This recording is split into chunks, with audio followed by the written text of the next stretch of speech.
Series here in DC, so pretty special moment for him to be able to come back here in front of his former fans here. Of course, when you think about Victor Robles, obviously such an energetic personality.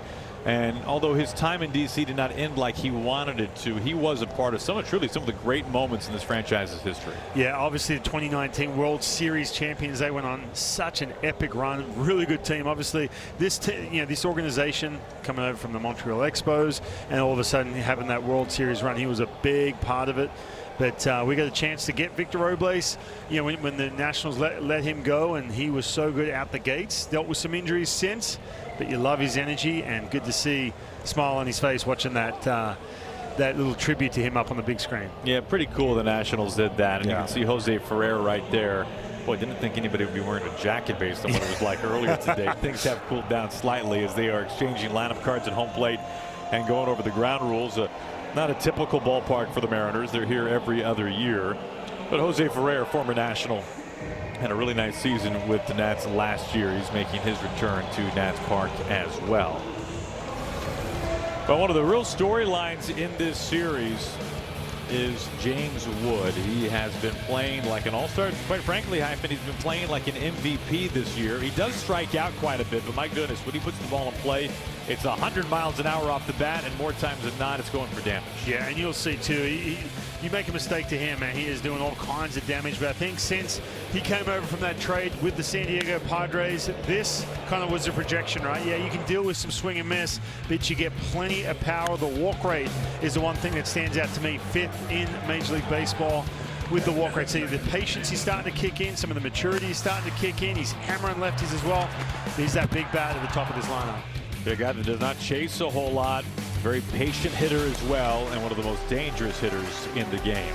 Julio and the Mariners getting set. We've got first pitch on the other side of this timeout.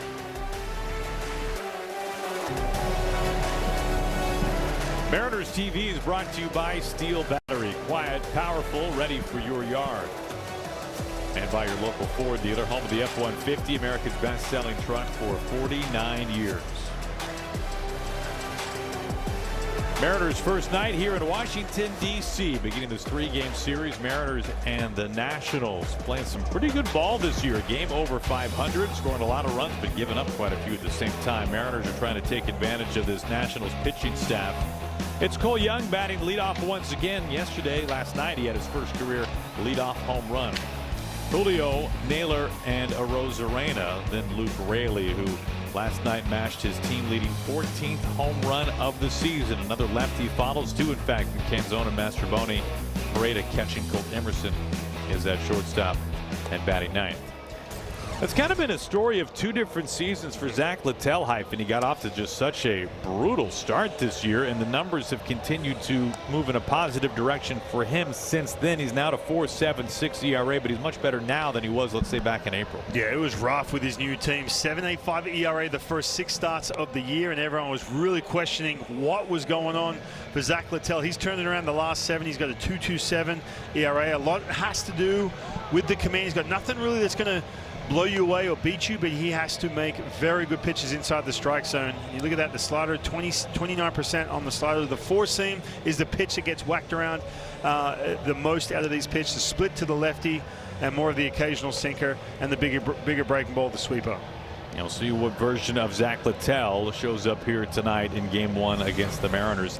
Defensively, this is a Nationals team that has had some struggles. They've committed more errors than any other team in baseball this year. C.J. Abrams is having an outstanding all-star season at shortstop, especially in the batter's box for the Nationals, but he has committed the second most errors of any player in baseball. So something to keep our eye out for over these next 3 days here in D.C. Well, after a somewhat lengthy rain delay, the Mariners and the Nationals are just about all set to go. Cole Young last night, his 5th home run this year, his first leadoff home run, the 4th different Mariner this season with a leadoff homer.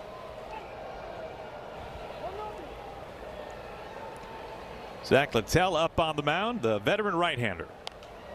And our first pitch is at the top of the zone with a fastball fouled away, and after a little bit of patience, here we go. Yeah, long layoff. That man right there, Zach Littell, You were talking about some of the rain delays, how it affects pitches. If you got the 30-minute, the 1 hour, that's okay. But when you get these longer ones, man, you really have to press that mental reset button on what you're about to do tonight. Nothing in 2 on Young. So a rain delay of about an hour and 15 or so. No, I don't think that's right at all. I think it was longer than that. Here comes the 0-2 pitch, and it's fouled at the plate. Still no balls and 2 strikes to Cole Young. Well, this was the issue for Zach Littell, that first 6 starts. Finishing guys off. We talked about not having a whole lot to beat you. If you can stay away from a couple of those different breaking balls. If you're a righty, if you're a lefty, it's that split. You can do some damage to that fastball.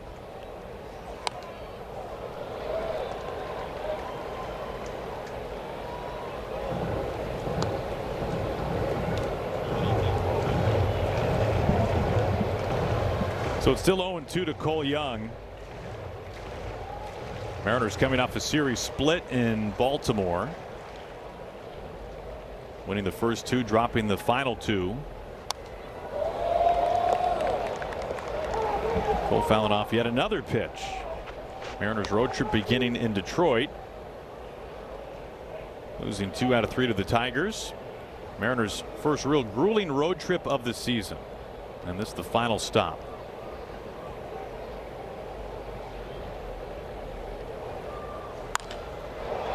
Out to center field straight away. Good contact made there, but right in line with Jacob Young, and there is out number 1.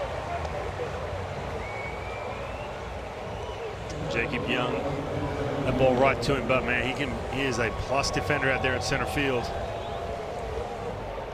He's got that plus speed, plenty of range.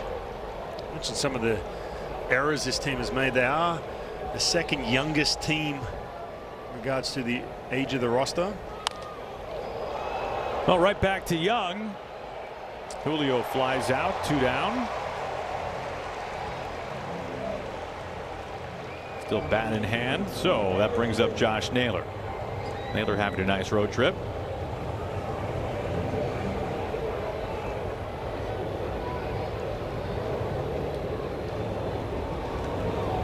It'll be interesting to see how the lefties do with Littell in this one today. He's really been knocked around by lefties. 12 home runs. He's given them 12 homers to left-handed hitters, but a lot of that did come early this year. He's settled down quite a bit since the month of April. In fact, he gave up 11 home runs in a 4-game stretch in the first full month of the season, but just 2 homers his last 7 starts combined. Yeah, he was on a historic pace coming out of the month of April. In a bad way? Oh yeah. The wrong well, side of depends history. how you look at it. Yeah. Yeah, so he's figured out something that has worked much better now than it was working then. 1-2 on Naylor.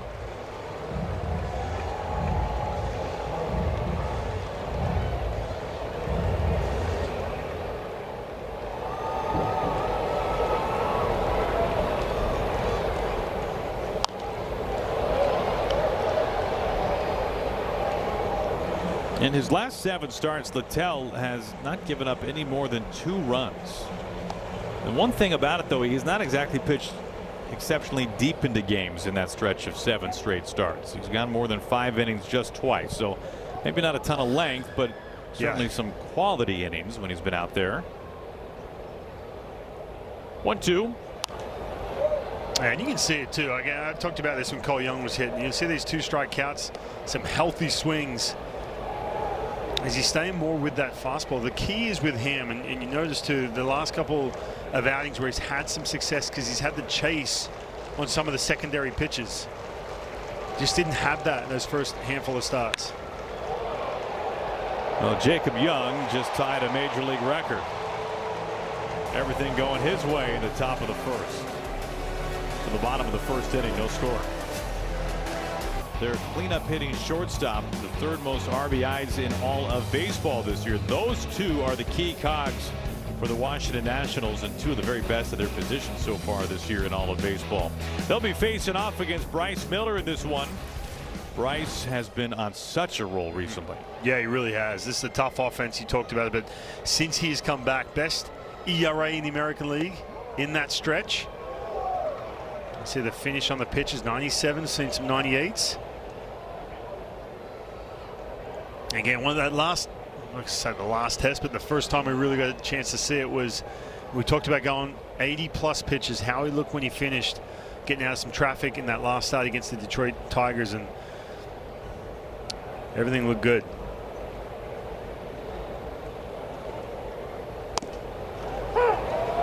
On the corner for a strike. Well, there are few players in the game that are striking more fear in the heart of opposing pitchers than James Wood. An all-star last year, 18 home runs, on basing over 400 this season, walking more than almost anyone, but all the damage is the real storyline. He's a very patient hitter, and that was a good pitch by Bryce Miller at 97, but no challenge and ruled a ball, 2-1.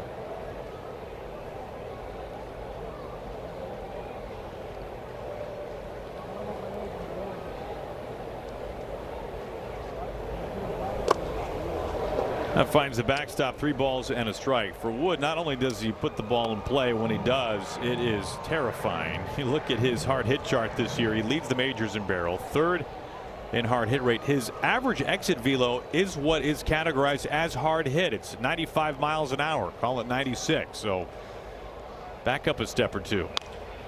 On the ground, and it finds a hole on the right side at 101 off the bat, right on cue. Wood is aboard. There you go. He's going to see what Bryce Miller, how he was going to attack James Wood. That's the first hitter of the game, but doing a ton of damage against fastballs, and Bryce's fastball has been so good. The insurance you get brought to you by PIMCO Insurance.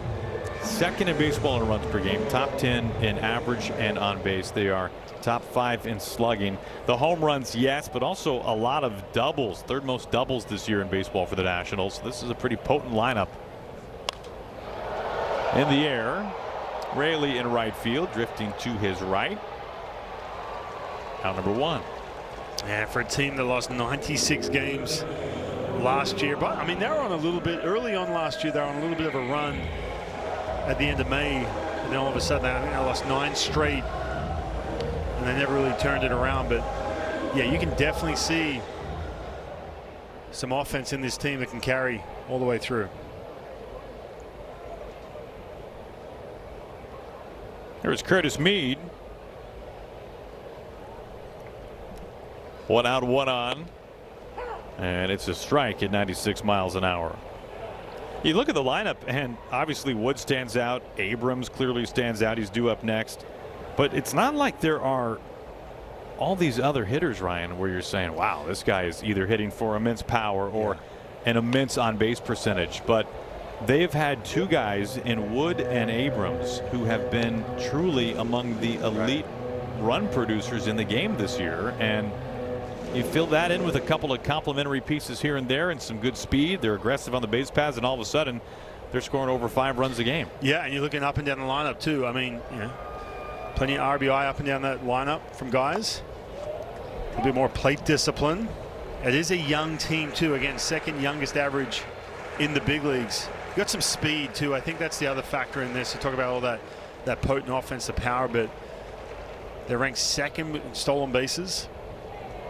Cruz, Lyle, Jacob Young, guys in the middle of that lineup who can run a little bit.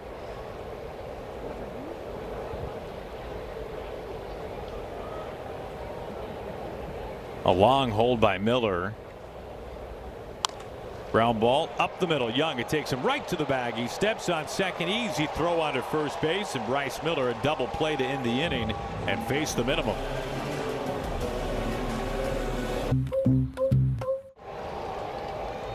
Tonight's Active Mic presented by the Active Cash Card. Mitch Garver joins us from inside the Mariners dugout. Mitch, how you doing, man? Hey guys, I'm doing great. We're all fired up to be starting this game. All right, so what, a 2-hour and change rain delay? Take us inside the visiting clubhouse here at Nats Park. What were we doing the whole time? A lot of cards, music, guys doing crosswords. I'm sure there was some sleep going on because we did get in kind of late last night. Food, snacks, cereal, you know, the regular. Mitch, right before we came on, you pointed at someone saying, hey, I'll get to talk about you. Who are you pointing at? Who are you talking about up there? That was Logan. Oh. Yeah, okay. Logan's like, oh, big time. And I said, I'm probably just going to talk about you the whole time.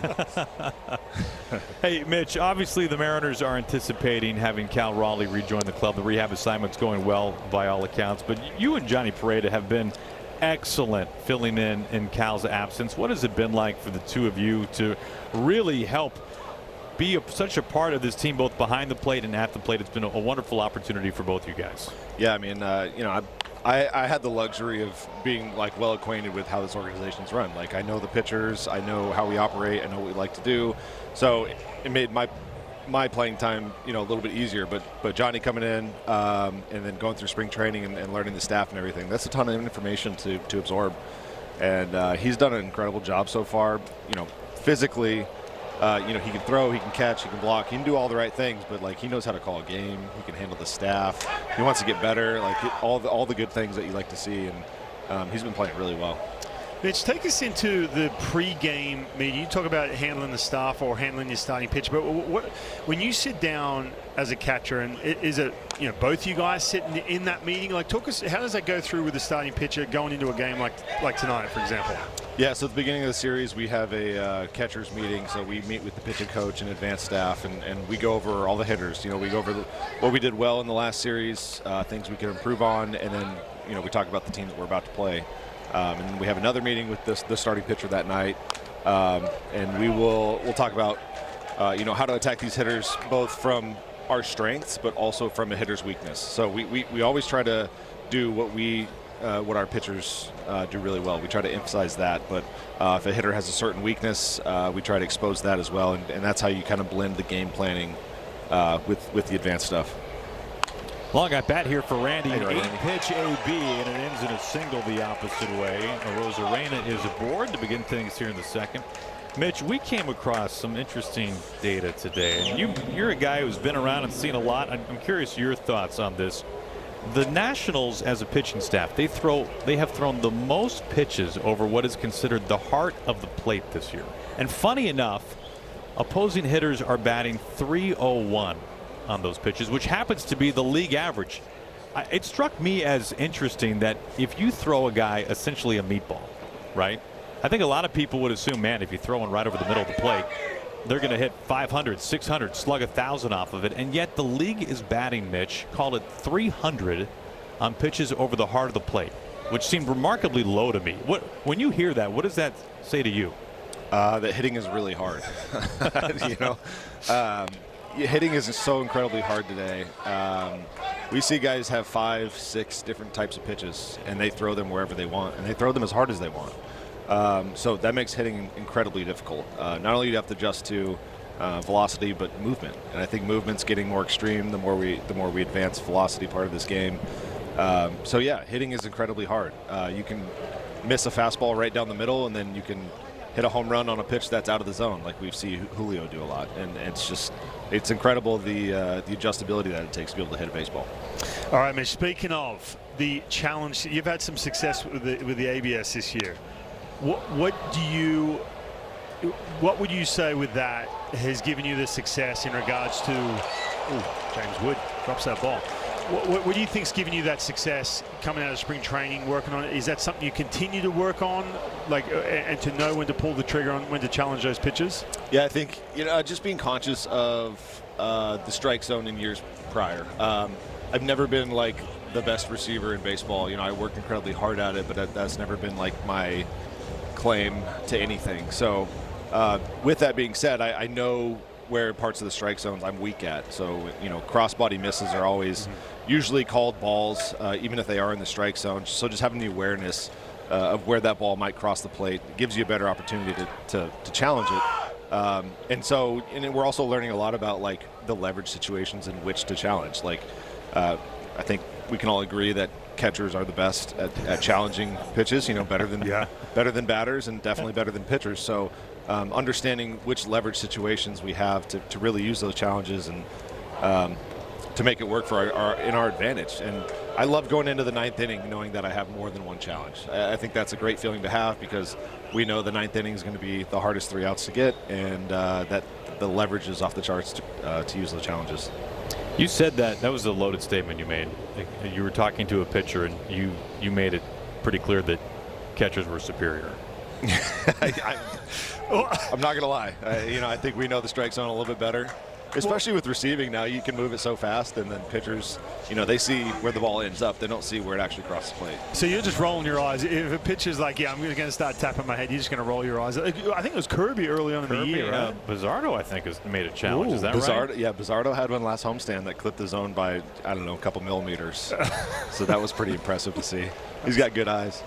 Mitch, this has been a pleasure. Thank you so much for joining us. Of course. Thanks, Mitch. Thanks, guys. There is the Mariners catcher Mitch Garver asserting his ABS dominance over every pitcher that's ever walked the earth, and I don't think he's the only catcher who says that.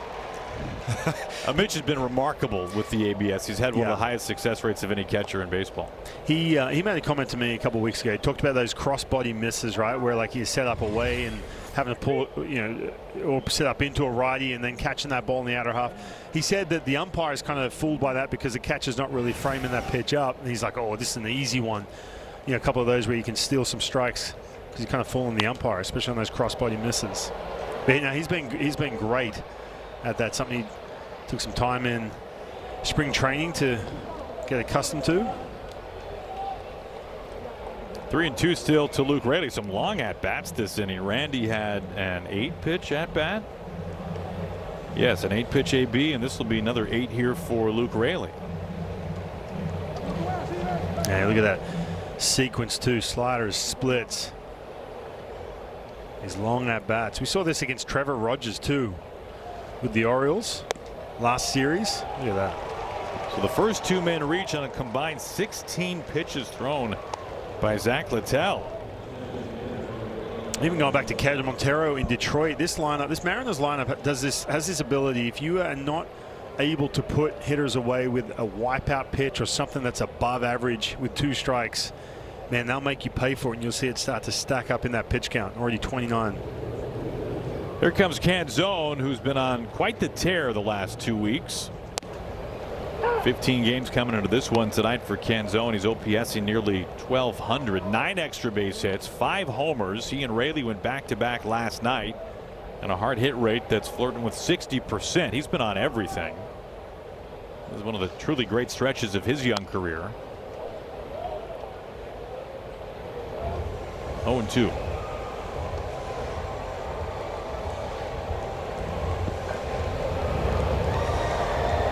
Now Rosarena at second, Raley the runner at first base.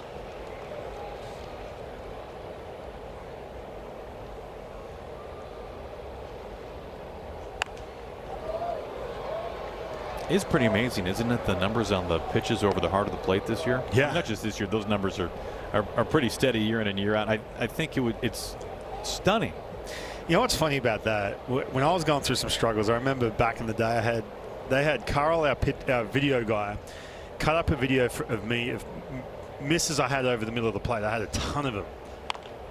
Like, I just wasn't making good pitches. I had the pitching coach say, look, everything's over the middle, and everything was just getting thumped. And now look at that graphic. I'm like, hold on a minute. What was I doing wrong? It's supposed to be hitting 800 off those pitches. Yeah, it was like a highlight reel in reverse, put it that way. As if to send the message, get out of the middle of the plate or you get smashed.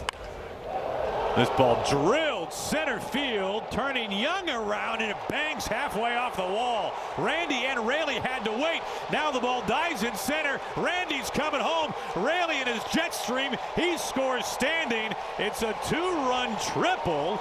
Dom Canzone checking in right away.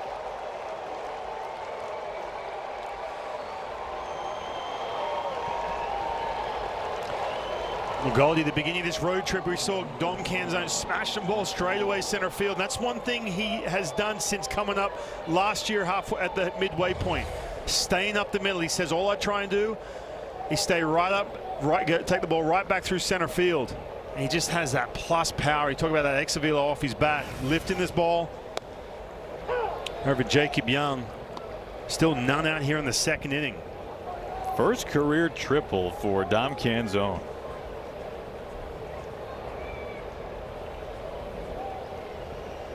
There's Mastroboni.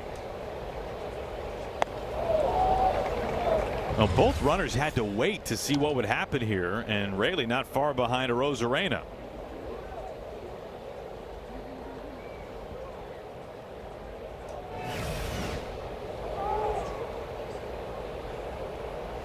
Infield is in. Fly ball towards the corner in right field. Dylan Cruz slides and he makes the catch. Canzone comes down the line to score. Sac fly Mastroboni, and the Mariners get their third run this inning. Man, that was a really nice catch, but you'll take it. Dom Canzone had plenty of time just to hug that bag at third. Nice little sac fly from Mastroboni.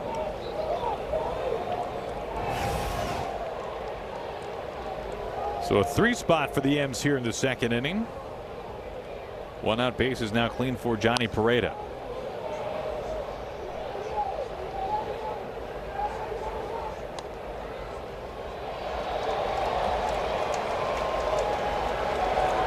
Now Pereda's been so good at the plate. 8-game hitting streak.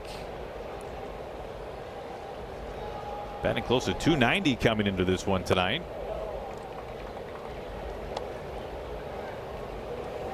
Just a couple of homestands ago, collected his first major league home run.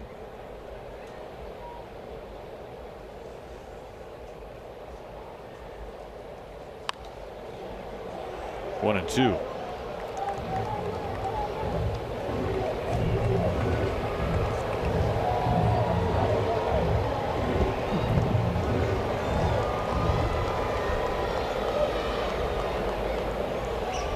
Forty pitches now for Littell.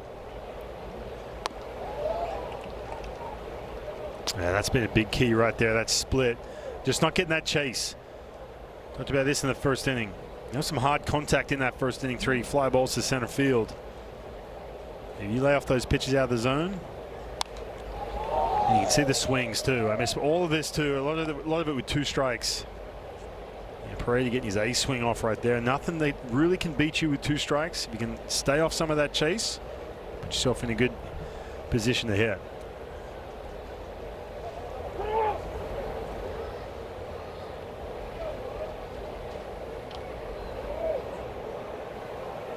First 3 batters this inning reached the Arozarena single, Raley's walk, and Canzone's wall ball triple.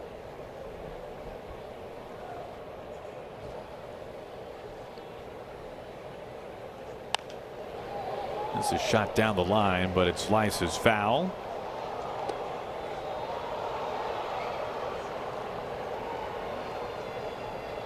The Mariners have fouled off 10 pitches this inning with 2 strikes. Wow. Yeah, that can wear you down. Not to mention, too, you're coming off the rain delay. You're getting a late start around 9 p.m. here locally. Another foul ball. Yeah, that can wear you down. Talked about the chase. Opponents, when he was going through that first stretch, opponents were chasing that split around 40%. They're chasing that slider around 30%.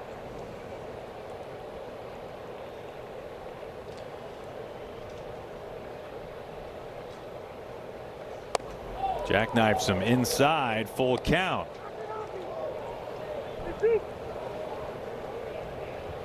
This is the 3rd at bat of at least 8 pitches. The next pitch will be number 9 this inning.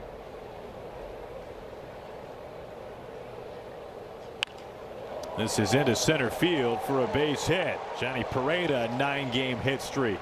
Zach Littell might need a breather here. How about a message from the Washington beef farmers and ranchers? Win or lose, it's really about how you feed the game, right? Together, we bring more. Beef, it's what's for dinner. Well, this seemed like a pretty good time for a mound visit. Yeah. 9 pitch at bat that time. And that's a classic example right there for Zach Littell when you talk about, hey, don't give in, right? You're in a 3-2 count. You mentioned all those foul balls. You're in a situation where your pitch counts at 46 pitches. You only got the 1 out. You really have no choice. It's not something where you're giving in as if to say, well, you know, you have to make a better pitch. You're exhausted at that point. Paredes just fouling pitches off. You're seeing 60 feet away some of the healthy swings he's taken. So you just have to land a pitch in the middle of the zone, and that's what he has done such a good job. You go back to Dom Canzone, talked about staying up the middle of the field. This has been that common theme. This is a split just hanging up there. Matter of fact, he had a changeup back in Detroit, pretty much the same spot. Got out in front of it. Big triple right there here early.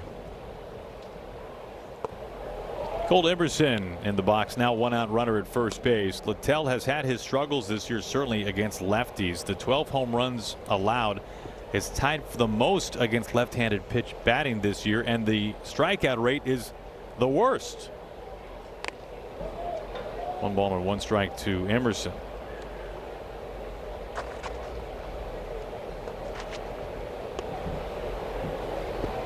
Littell with the pitch calm off his right hip. 1 out, 1 on, the 1-1.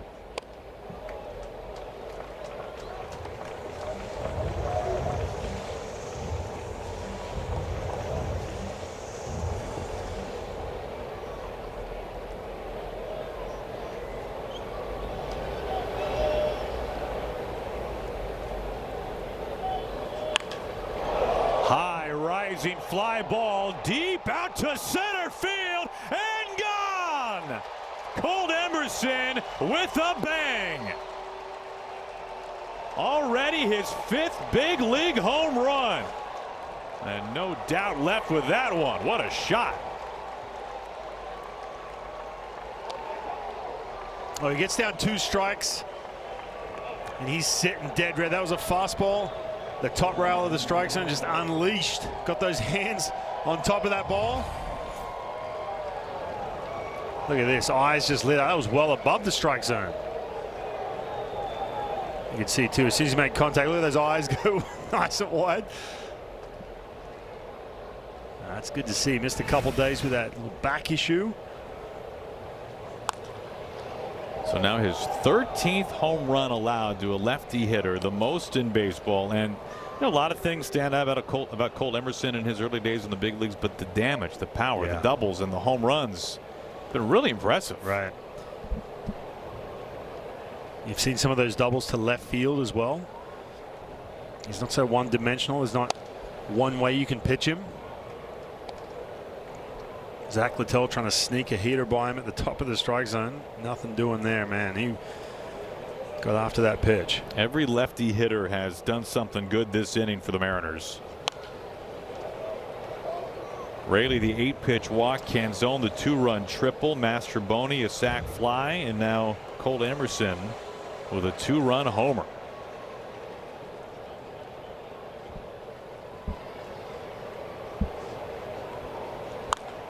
This ball scooped deep down the line and foul. Over 50 pitches and a lot of them happening in the second. And with that in mind, the bullpen is up already. That's Riley Cornelio getting loose.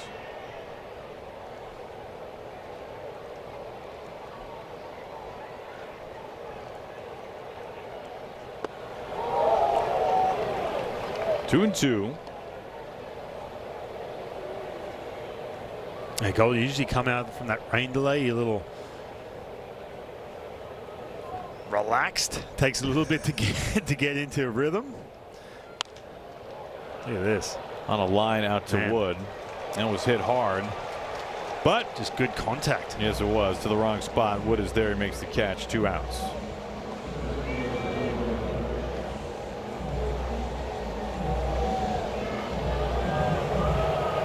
Emerson's 5th home run, making it a 5-0 Mariners lead. Here's Julio.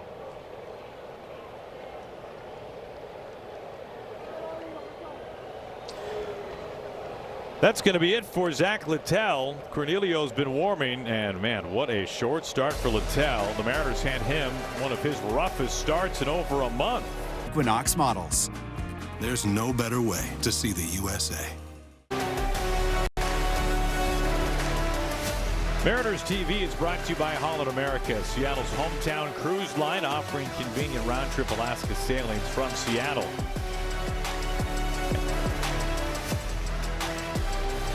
First night in D.C., Mariners and the Nationals. And they have dipped into the Nats bullpen in the second inning. Third shortest start in the career of Zach Littell. Riley Cornelio is up on the mound, making just his third appearance this year. I just recalled Riley Cornelio, 26 years old. Was sitting with his feet up in the second inning, thinking we have a whole lot to do until later on, and then 5 runs later, here he is, trying to soak up some innings.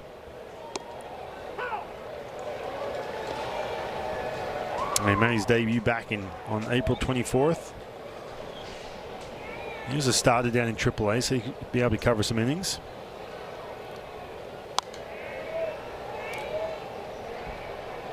Julio working on something pretty cool these days. He has, for his career, 125 home runs, 125 stolen bases, and 124 doubles, as he calls time.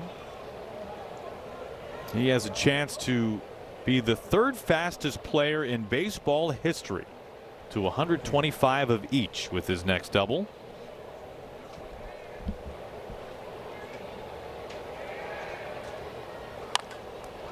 Ground ball over to second base. Vivas has it for out number 3. The double will have to wait. A big inning for the Mariners. They sent 8 to the plate. They score 5 runs. And the latest 2 on Colt Emerson's 2-run shot. Try my new Smash Jack sliders. Welcome to Jock in the Box. Tonight's Steel scoreboard looks pretty nice for the Mariners right now. 5-0 M's going to the bottom of the second. Some run support early on tonight for Bryce Miller. Here's C.J. Abrams. Makes a big swing and a miss for strike 1. You know, if you lined up shoulder to shoulder the 2 best hitters for the Nationals this year, which is the man at the plate right now, C.J. Abrams, and James Wood, and you asked 100 baseball fans, hey, which one of these 2 guys do you think bats leadoff? And which one of these 2 guys do you think bats cleanup? 100 out of 100 would say, well, this guy's the leadoff hitter, and James Wood's the cleanup hitter. But that's not the way it is. Wood at 6'6", with 18 home runs, bats at the top of the order, and Abrams hits number 4. Yeah, you got some speedy candidates too in this lineup. Again, this team is second in stolen bases, so you probably think, you factor in the one hitter as someone who's the traditional leadoff hitter with some speed, maybe the 9-hole hitter as well. But yeah, James Wood up the top. It's a new skipper in town for the Nationals. And a fairly unfamiliar face for many baseball fans. Here comes the pitch. That misses low. Blake Butera is all of 33 years old. He is the youngest manager in the game. He comes over from the Rays organization. He was the senior director of player development. He's a former farm director for Tampa Bay. Played his college baseball at Boston College, 35th round pick by the Rays. Spent a couple of years as a player in their system as Miller gets the strikeout, his first punch out tonight. Abrams goes down swinging. At one point, Butera was the youngest manager in the minor leagues. He managed the low minors as a 25-year-old. Wow. He should still be playing at that point. I'm sure he would have preferred that. Right. But I'm saying playing wherever it's at. Sure. Know? Yeah, that is wild. He jumped into that coaching / manager seat very early. Yeah, I mean, it turned a lot of heads when he got hired here with the Nationals. You had Tony Vitello over with the Giants, who was coming out of college. And there was that kind of that emphasis, the old school, new school, that debate about having some of that older wisdom, some of these older managers who are leaving the game. Some of the new school where it's more of a collaborative effort with the front office and the guy down in the dugout. But from all accounts, I mean, we had rain delay. We didn't get a real big chance to talk to players or my boy Curtis Meade, fellow Aussie over there on the national side. But from all accounts, it sounds like everyone has respect for him. I mean, that's tough to get when you're at that age, especially playing with guys who are major league level. Dylan Cruz in the box, 1 out, nobody on. Lifted out to right field. Luke Raley is there. Has it come right to him. 2 outs.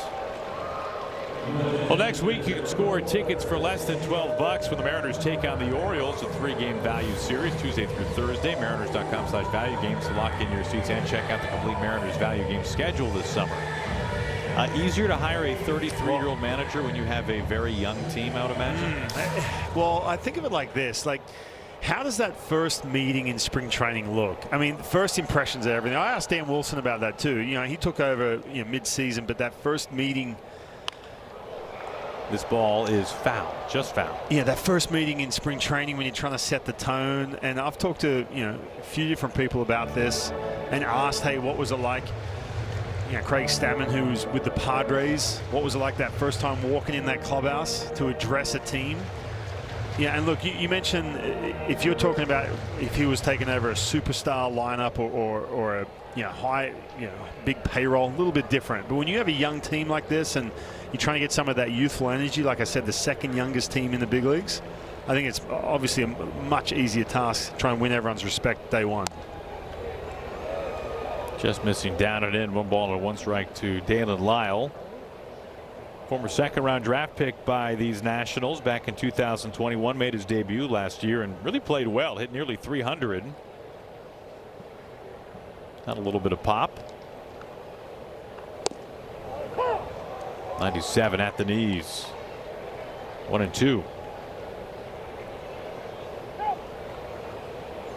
Lyle calls time.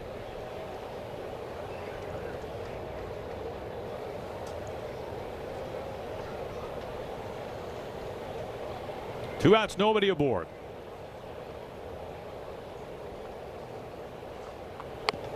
Strike 3 called. Up and in. He locked him up. Second strikeout for Bryce Miller, who's faced the minimum through 2 scoreless.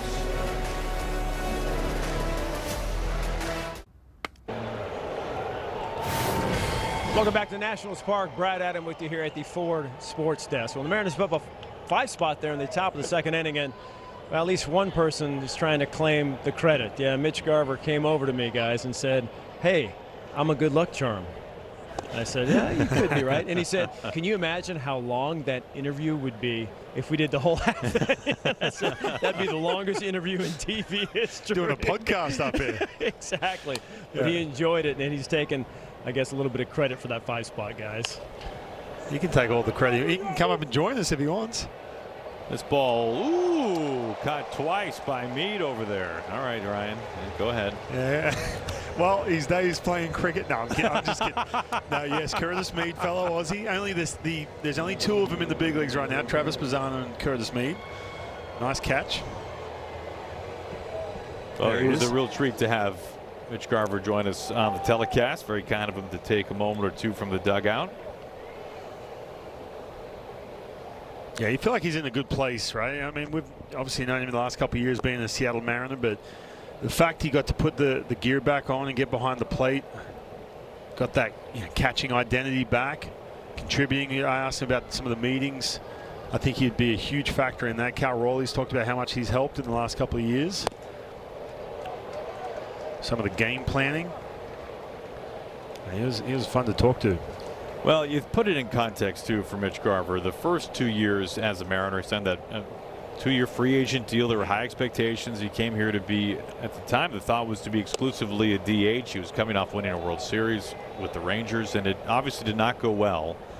And a guy who had really accomplished some things, a Silver Slugger, a World Series title, a man who did a lot of home runs in recent seasons and had to really go through some struggle the last 2 seasons. And there was thought, of course, that he was not going to be a Mariner again. He was a free agent. And then at the 11th hour, essentially in spring training, he rejoins the team and now getting a chance to really contribute in a familiar role for him as a backup catcher. And it's been nice to see him have that success, and a success that is really helping the team in a time of need at that position with the absence of Cal Raleigh.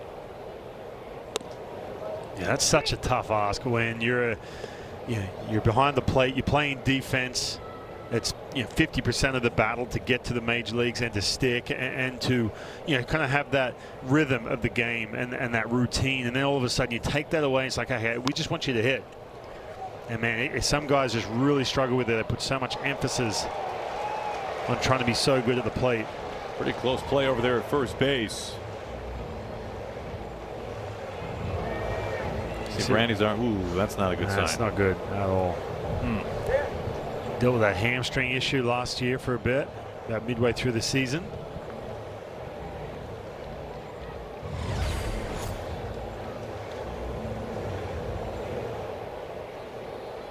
Yeah, it looks like that last step, driving into the bag.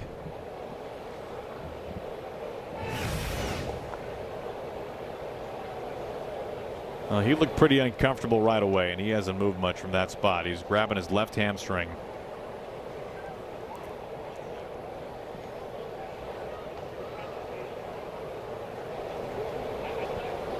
Randy is a player that this goes overlooked probably more than it should. He has been among the most durable players in baseball in recent years. And he hasn't moved. Yeah.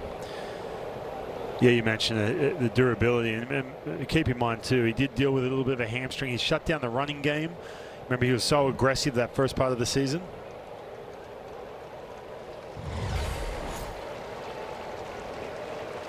Now we'll get another look at it.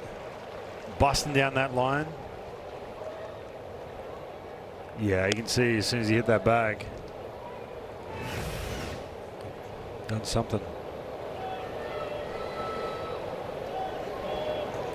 Trying to leg out an infield base hit's been a problem for the Mariners this year. Brendan Donovan injured himself on that exact same play. Randy walking somewhat gingerly back to the dugout.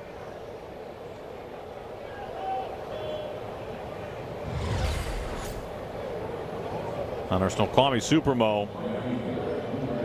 Yeah, not to mention too, look, it's it's a muggy night. You've had that rain delay. There's some of the things that your rhythm's off a little bit. You maybe dehydrated. It certainly would look like he is done for the night. We'll wait and find out. He was ruled out on the play, going down into the clubhouse for some kind of treatment or further examination, but that is not what you wanted to see. Here's Luke Raley. 0-2.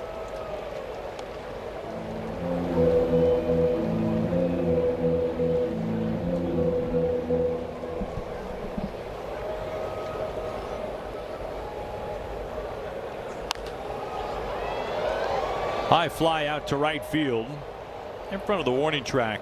Cruz is there to make the catch. 1-2-3 bottom of the third. Let's see if Randy or Victor Robles is out there when we come back. So Robles moves to right field and Raley moves from right to left. So looking outfield for the Mariners, and man, hopefully it's nothing serious on Randy Arozarena, who's been the most consistent hitter for the Mariners so far this year. Yeah, and I mean, I'm just guessing here, but obviously hamstring, something he dealt with last year. He did play through a little bit. He just shut down the running game. He wasn't as aggressive on the bases. He's still able to swing it, but you could see him down that first base line, just not moving, not even hobbling off the field. He took plenty of time, so we'll get more news on that, but yeah, frustrating. And it's been an all-star first half for Randy Arozarena. No question about that. Here is Jacob Young leading things off. 0-2. Miller's faced the minimum through 2 innings so far. A couple of strikeouts. And Young hobbling around after that. He's had some long layoffs in between innings. Trying to stay sharp here again. We talked about having to wait with that rain delay. Long time before we got out there. But man, he has been so good. It's the best version of Bryce Miller we have seen. Look at that hard hit rate, pretty much cut in half. Strikeout rate. Lefties have done absolutely nothing against him. Bryce on the injured list 2 times last year.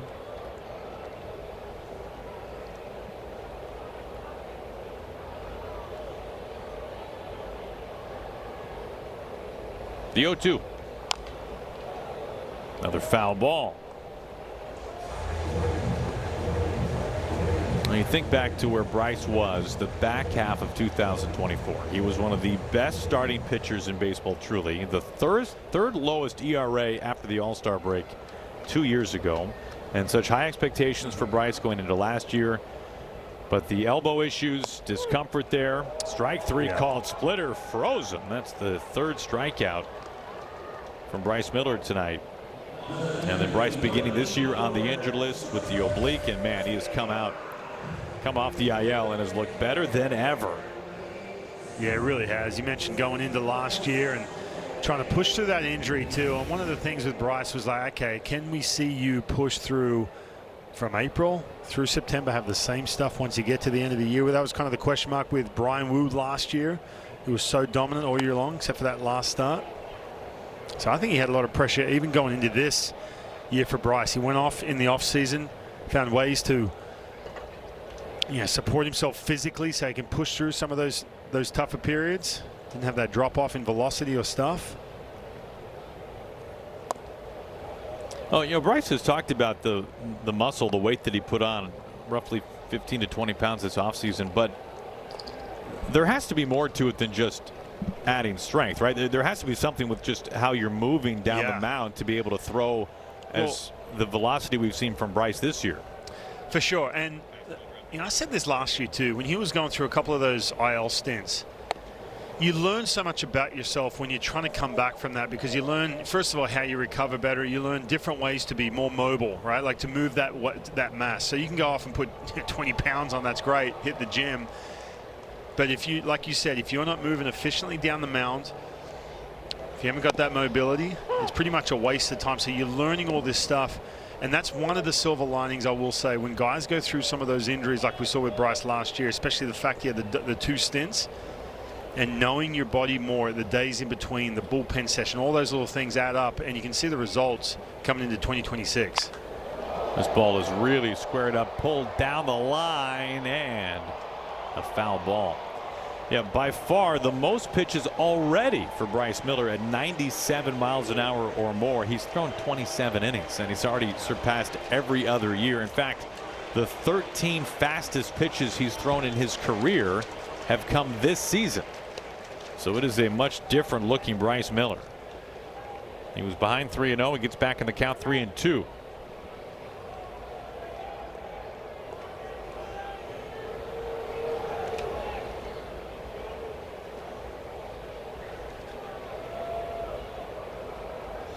One out, nobody on. Miller, a long look home, now fires. Young is there. Short right field, makes the catch. 2 outs.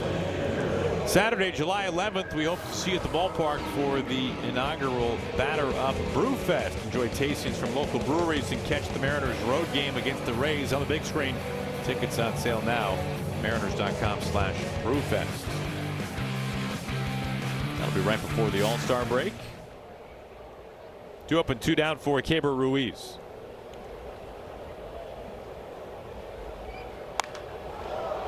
That's catcher skies this out to Victor Robles. This ball continues to carry. Victor, ball finds the new man, and he finds out number 3. In his first return to Nationals Park, the former Nat making a nice catch up against the wall. Cruise with Sun Cruiser.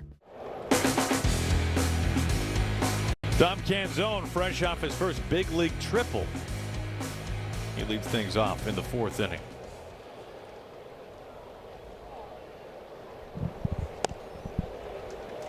What do you think? I'm going to look it up, but you want to take a guess here? How many triples do you think Dom Canzone has had in his professional career? I mean, we can count this on one hand, can't we? I'm just going to guess 3. 3 in the minor leagues? Oh, in the minor league? Yeah, professional career. This is his first in in the majors, so. He's not one of those guys who was just blazing fast and then put on 20 pounds. It wasn't one of those, was it? No. I'm going to say 6. You're a lot closer than me. Wow. What ballparks was Dom playing in back in the day? In the minor leagues? Yeah, but there's some crazy, in the minor leagues, there is some crazy, not just dimensions, but, some atmospheres you're dealing with. 11 triples. Oh, there you go. In 6 minor league seasons. Dom, tell us more. Here comes number 2 on the night right here. Watch this. 2 balls and 2 strikes to Canzone. Could you imagine if he hit a triple right there when I said that? Would that be legendary? That would be legendary. You would be. Teach me. They would be. They'd be talking about that in Australia for years. Oh, yeah. They sure would. Fly ball to Wood in left field. He makes the catch. There is out number 1. How about a college? Canzone. Man, 6. You know anything about Big Ten ballparks? I have no idea. He's an Ohio State Buckeye. All right. Dom with 6 triples in college. He had 17 triples between college and minor leagues. It's a lot. That's hefty. Mastroboni fouls it back. I'm surprised by that. Good for Dom. I think he'll trade in triples for homers at this stage in his career. Absolutely. But it's nice to get that first, just to say that you got a triple on the show. Check all the boxes.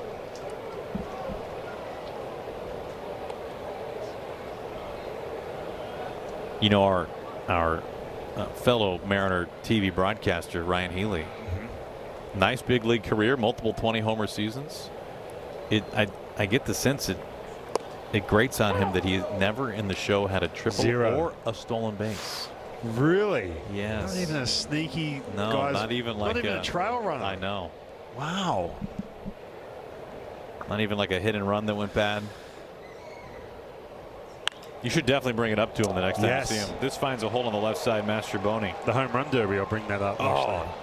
Mastroboni trying to stretch this for 2, and got a little greedy there. Oh, speaking of stretching that extra base, well, is Mastroboni trying to turn it on?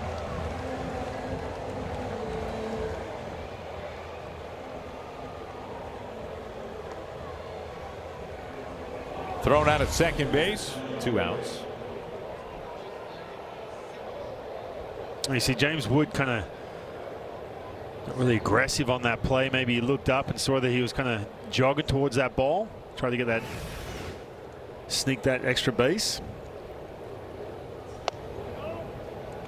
Inside at 97 to Pareda, who singled his last time up, a 9-pitch at bat, now a 9-game hitting streak.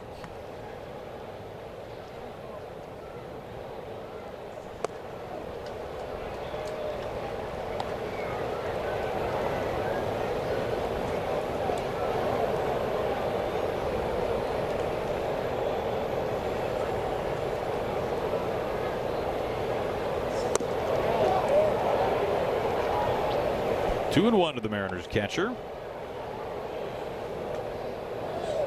All 5 runs for the Imps coming in an 8-batter second inning.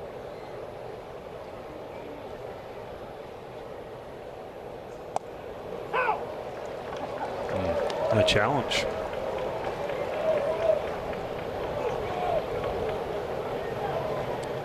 EQC Tracer has that off the plate.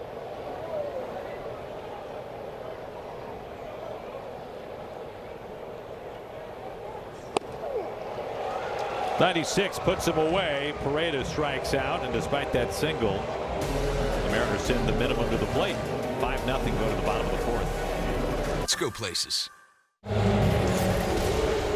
Well, don't forget to vote Mariners daily. Go to mariners.com/vote to cast your all-star ballots and help send your favorite players to the Midsummer Classic in Philadelphia. You can vote 5 times a day. Mariners.com/vote. First time through the order for Bryce Miller, facing the minimum. James Wood leads things off. He does not go.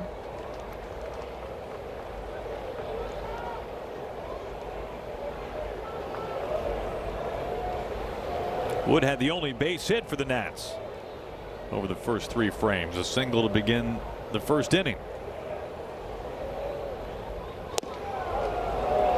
And probably any team, when you face the Nationals, if you hold Wood to a single, you're saying, hey, yeah, I'll take that. For sure. Bryce Miller was really aggressive against him that first at bat with that fastball. That's a pitch that James Wood has done serious damage against. A little cutter, that second pitch. As that split, I was thinking that guy second time through, he's going to attack him a little different. And that split has been so good to lefties from Bryce Miller. He's hit 167 against that pitch. The 2-1 coming. And Wood has simply been one of the best hitters in the league. That pitch didn't miss by much. Only Crow Armstrong has a higher wins above replacement in the league than Wood. Crow Armstrong, a sensational defensive center fielder for the Cubs, and only Ohtani higher in OPS and WRC plus. That ball is tagged. Yep, that's what he does. Number 19. And you're just happy nobody's on base when it happens. Nats are on the board. It's a 4-run lead.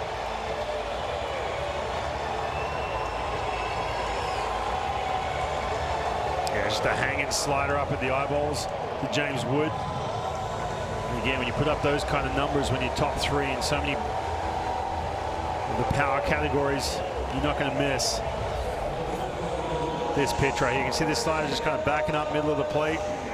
Absolutely destroyed.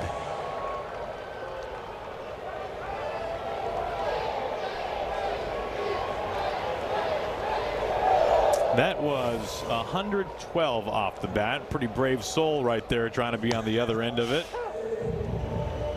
Strike one to Garcia. Including tonight, we're looking at most balls in play since the start of last year at 110 plus. What an elite list that is. Julio going back straight away, center field, making the catch. Garcia hard out number 1. We get to see Julio playing here center field. Did a good job staying with that ball. He's been so good, especially the last couple of years, manning center field. I feel like his defense just gets better and better every year. Well, you know, it's funny, the advanced metrics defensively for Julio were not good early this season, maybe through, call it, April and even into May. And Julio has had such a tremendous stretch defensively, especially on this road trip, that now he's kind of getting back to kind of ground zero on that and able to now get into the positive realm. It does seem like maybe with some of those numbers, whether you're talking defensive runs saved or outs above average, some of the more advanced ways of looking at defensive play, that especially early in a season when the sample size is so small, you get a bad play here, a bad play there, all of a sudden you get dinged pretty hard. You got to dig yourself out of a hole, and Julio's been doing exactly that. Yeah, we saw a couple of the balls coming in Baltimore, leaving his feet to make some really good catches. Does not go. And for Julio, not just the glove, but the arm as well on this road trip.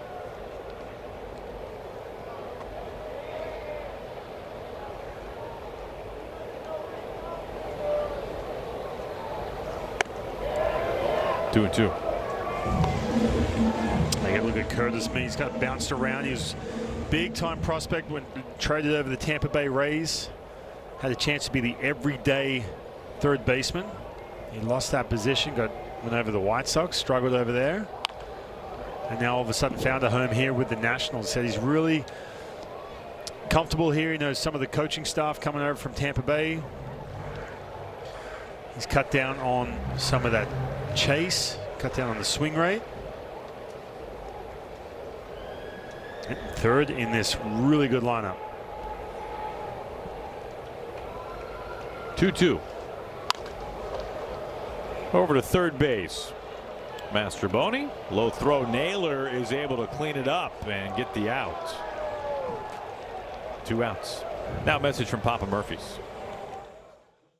Great pizza doesn't have to cost a fortune. Summer selects at Papa Murphy's are just $8.99 all summer long. We make it fresh. You bake it hot. Papa Murphy's, the way pizza should be. You got to look at Josh Naylor, just smiling over at Miles Mastroboni. Miles has got to look at him like, hey, my bad. Bouncing that ball, is able to stay with it. I see him struggle a little bit of late on this road trip. Josh trying to handle some of these throws from his infielders. Nice play right there, get that second out.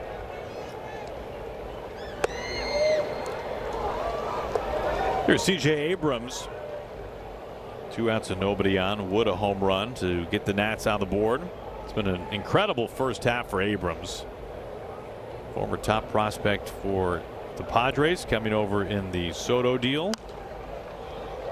What a haul that was for the Nationals. So rarely do you see those kinds of deals actually return enough players to the team trading away the superstar to warrant it. But in this case, it was not only James Wood, not only the man at the plate now Abrams, but Mackenzie Gore as well, who they have since traded for more prospects over to the Texas Rangers. What a haul. Yeah, they did well, and you said it too. You get 5 players. They're all prospects, but then there's just the one player that seems to come out and shine in the big leagues, and you look back at, you second guess it. They're so tough to pick.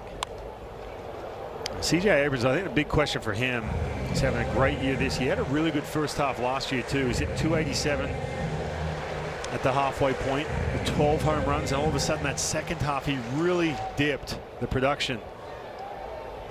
Just the 7 home runs. He had 217 that second half last year. So can he maintain some of this production all year long?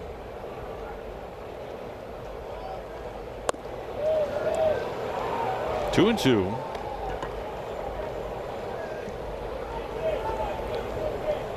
Hitting for a high average, getting on base a ton. Plenty of power, 14 home runs. Very patient hitter.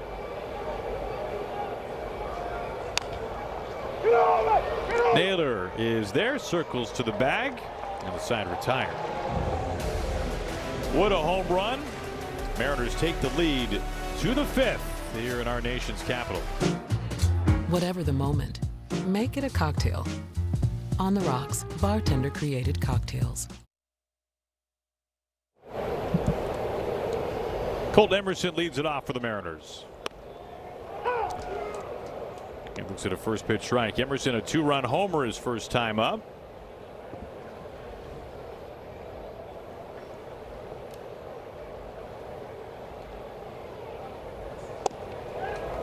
Yeah, that slider from Cornelia. Now he's got the hands full with that pitch. Pitch is nasty. Maybe 6, 8 swings and misses against that pitch.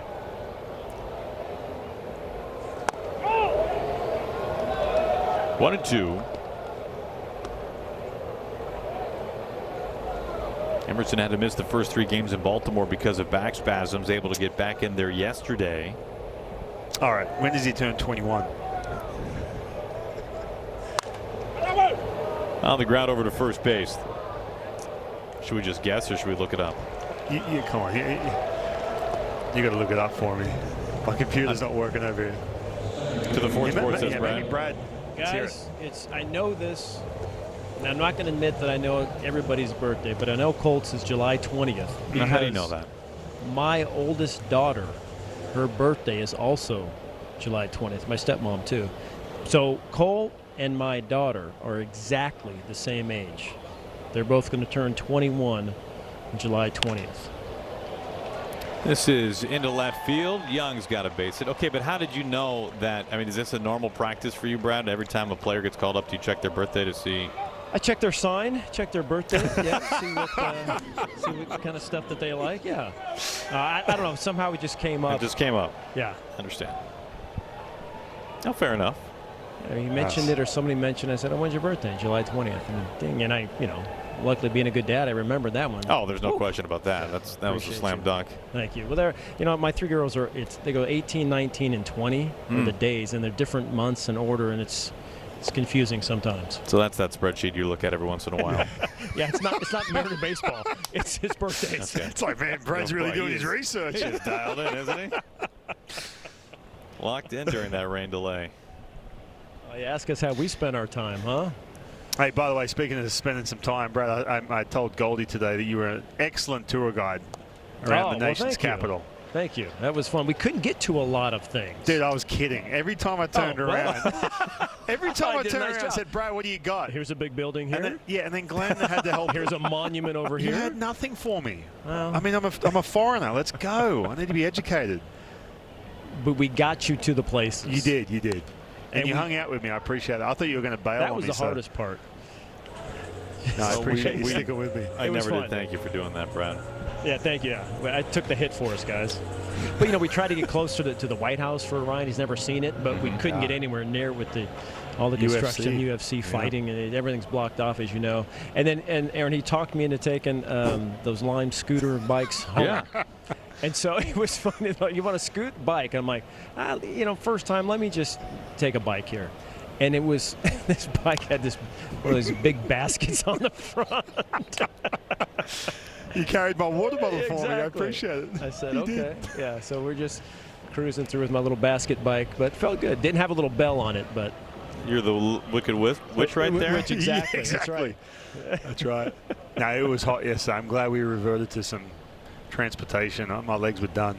We covered some miles. It was fun. I appreciate you hanging out with me, though, walking me through it. You got it, buddy. 1 out and 1 on. Now, so here you are. You guys are riding around our nation's capital with rented bikes with baskets in the front and a metal water bottle clinking all around. A couple of them in there. Hey, those things were over $10. I wasn't going to give those up. Oh, wow. Big spenders here. Thank you. $10 for a bottle of water. No Mariner fans noticed you guys? I mean, you're recognizable, fellas. Oh, yeah. I mean, they're following us around everywhere. That's what I thought. Okay. they rented bikes for them just to keep up with you. No, we had some scooters. We had a bike. It was tough. There was so many people out and about. There wasn't many scooters around, to be honest with you.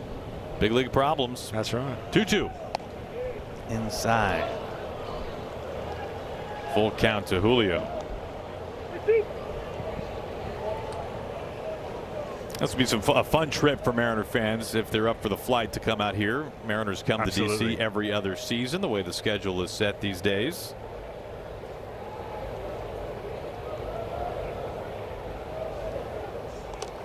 This bounces away. It's ball 4. Young into second. Julio draws a walk.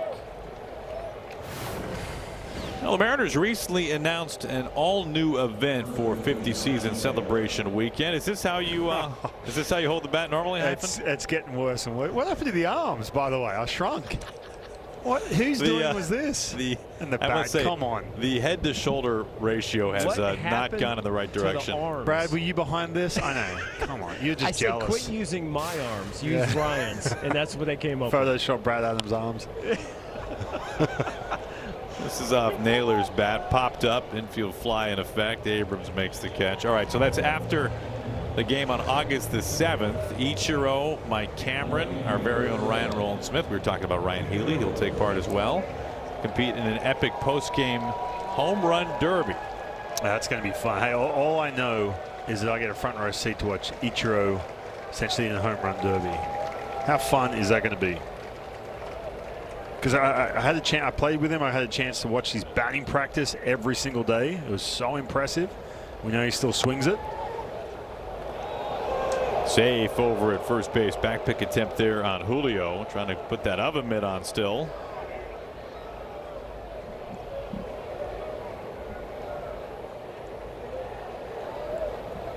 First time up for Victor Robles, who took over for Randy Arozarena. Unfortunately, Randy had to leave the game. He was out on a bang play at first base and looked like he was grabbing his left hamstring as he exited.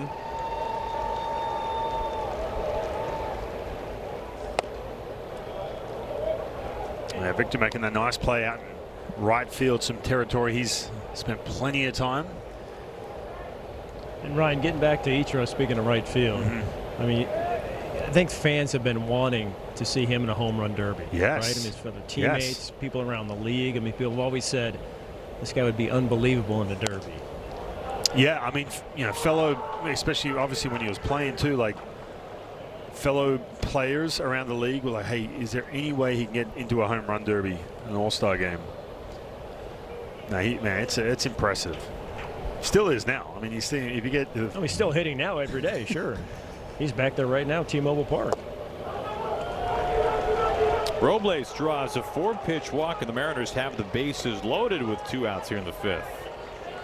Well, as Ichiro is hitting every day at the ballpark in preparation, I overheard Hyphen talking to some people in the booth today, Brad, about how he's trying to find some cage time at his local facility to get some hacks in. So we have, He's 2 players at 2 different levels of preparation right now. If anyone wants to throw, if anyone wants to put their hand up to throw me some BP or has some knowledge on hitting that we can secretly get some work in secretly. I said on hitting. I like that because it's going to go great. Buddy. Yeah, you're going to be just fine. Brad, I'm going to rock up and be like, no, I haven't done any sessions. So if we can secretly. Speaking of that, man, walk up. What will be your walk up song? Ooh, right, you got to have something that you get up there. And Danny Farquhar, remember, assistant pitching coach. Yeah. Right here, standing in front of me here, going to be doing all the pitching. So maybe you get with him a little early. But again, you can't just go into there with no practice. That's right. I know. Think of your song. What do you got? Some Aussie song that pumps you going? Little silver chair. Little, went to my high school, NXS. by the way. Silver chair. There's my claim Danny. to fame. There's Danny. Here's Rayleigh. He already has 1 grand slam this year. Missing inside. His first career grand slam came on the south side of Chicago this season against the White Sox. That was a memorable night for Luke. He hit 2 home runs. He drove in 7 in total that night.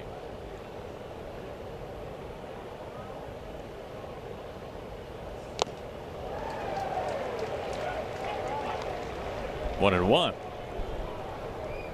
Rayleigh homering yesterday. Now a team leading 14 home runs.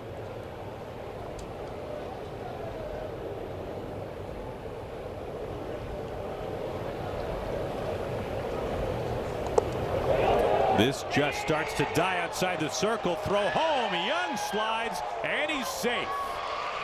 The Mariners get that run back. 6-1. Yeah, and you can see Cornelio right now how good he was those first couple of innings coming in for Zach Littell. He has just lost this slider right here. He cannot find the strike zone with it. Cole Young getting a quick jump, easily scoring right there for the 6th. Back to a 5-run lead for the Mariners.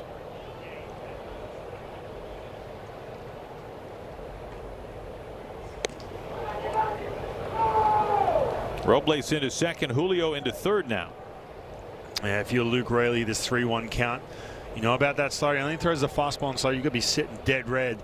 Get something middle of the plate. Even with that open base, up 5. Hits this hard into right field for a base hit. Julio scores. Robles not far behind. 2 more runs in, this time off the bat of Luke Rayleigh. Well, the Mariners really opening things up in the 5th. It's 8-1. Now Luke Rayleigh just sitting, like I said, dead red on that hitter because he cannot land that slider for the last 3 hitters. Look at this. Just getting a little jumpy on that pitch. Still driving in runs.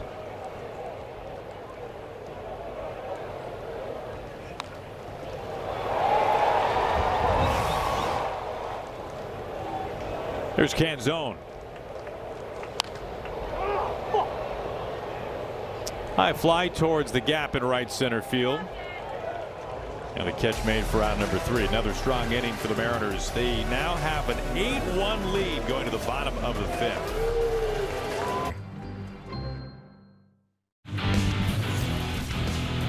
Bryce Miller has been so good once again tonight. StatCast powered by Google Cloud. We're looking at his 12 out pitches through 4 innings. Yeah, he's looked really good. You see that split. All these lefties, 6 of them in this line, just weak contact. But a lot of time in between these innings for Bryce. Yeah, 2 long innings for the Mariners offensively. An 8-batter second, a 7-batter 5th. We've seen some mound visits worked in there as well. He no doubt loves the run support, but it does throw off the rhythm a little bit, I would imagine, right? Yeah, it does. And you know, one thing we talked about after that Detroit Tigers outing, matter of fact, we were talking about it back during that game, right, where you're coming off the IL, coming off everything we talked about last year with some of the injuries and everything else.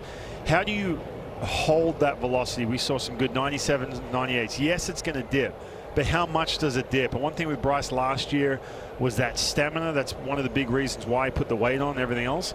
But in between these innings, it can really affect how you look once you get to that pitch number 60, pitch number 70. But for him, and what's really important when you're talking as you're getting into the middle part of this season, is you got to build up some kind of stamina to get through some of those thresholds when you get to the 6th inning, 7th inning. But he is cruising right now, 55 pitches. I would love to see another matchup against James Wood, who took him deep last time because he went heaters against him first time. He hung that slider. I'd love to see how he attacks him 3rd time if he gets a chance to face him, which I'm hoping. Looks like he will. Cruz, a fly ball, shallow left. Rayleigh's out there now. He comes in, covers the ground, and makes the catch. Now a message from AAA Washington. At AAA, you already know we got cool trucks, but did you know we also have insane insurance? AAA Washington, become a member today. Leadoff man sat down. 8-1 Mariners. Yeah, Gold. The other thing to look at too, we talk so much about the velocity, and he's talked about hitting some 99s, 98s, and everything else. But the other thing with Bryce Miller, which makes that fastball so good, especially when you burst onto the scene, was the backspin on that hitter. He has that really good vertical ride on that fastball. That's what makes it so good. Obviously, yes, the velocity goes with it. But one thing to monitor as well, when he's 2,500 plus, and he's been pretty much every pitch this year, 2,500 plus RPM, that's a great sign, because when you lose some of that, when you start to fade and get tired, you lose some of that acceleration through the release. Then you start seeing 2450s, 2400s, and that's when you start to see the fatigue set in. But it's been all 2,500 plus today. First pitch strike to Jacob Young. Is that a God-given thing, or is there something a pitcher can do to actually increase the spin? That's a lot of people talk about how do you train to backspin a fastball, but man, it's the time from when your arm decelerates to when you let go of the ball. And if you can close that gap just a little closer, if you can get that acceleration closer to release, because you actually do decelerate right before you release the ball, then your wrist permeates, turns, when your thumb turns down. But there is some back and forth about how can you keep your arm accelerating before it decelerates closer to release. It's really hard to train for, but in Bryce's case, I think it's a God-given factor to his fastball, and how much a lot has to do with extension on the pitch. He doesn't get a whole lot of extension, but he's able to just keep that acceleration a little bit longer, closer to release. It's been a special fastball his whole career, and especially this season.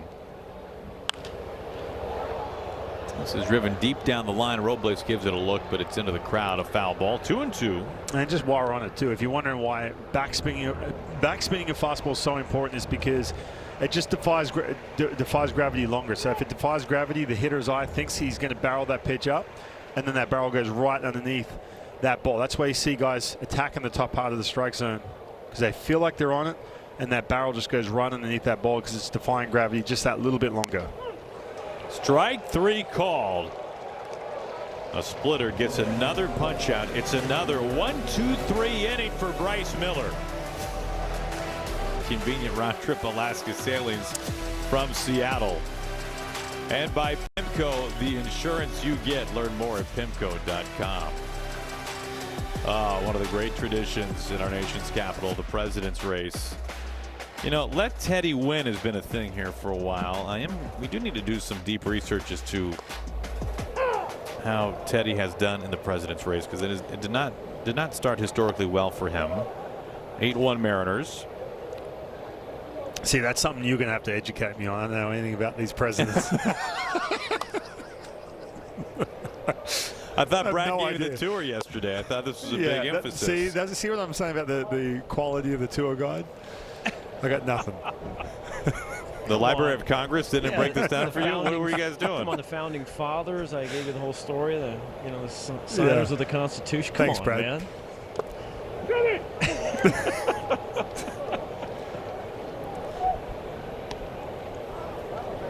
I see George Washington, Thomas Jefferson, Abe Lincoln. He goes by either. 2-1. Master Boney into center field. One down.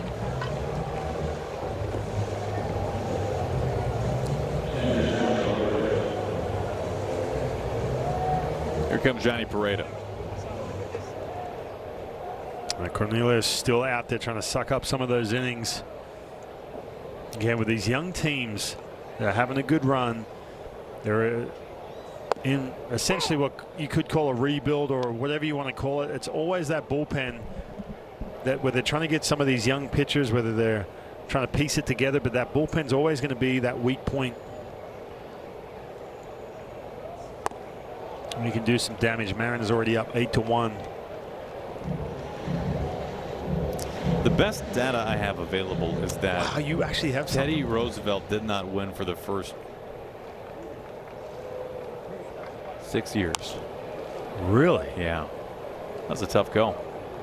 But then in 2014, it would appear as though, can we call him Teddy Ballgame in this regard? That he actually won that year. He won 29 times. So he was shut out for 6 straight years to open things up. Was this intentional? I mean, was this like a, like a humpy situation back? Are you trying to insinuate that the president's race is rigged in some way? Well, you just never know. I mean, he followed that up 2 years later, winning again with 23 victories.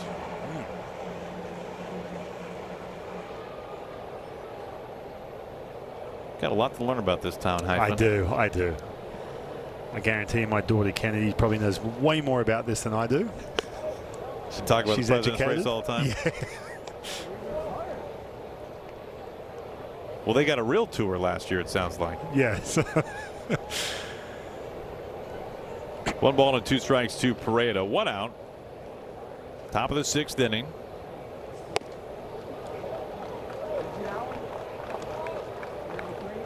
Pareda a single back in the 2nd. Now a 9-game hit streak for the Mariners catcher.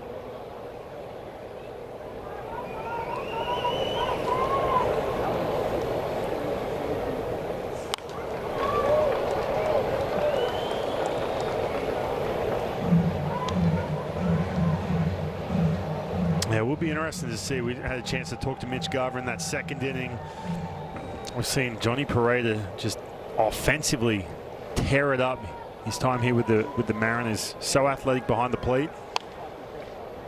Be interesting to see how they play this when Cal Raleigh comes back. Obviously, Cal will be getting the bulk of the time.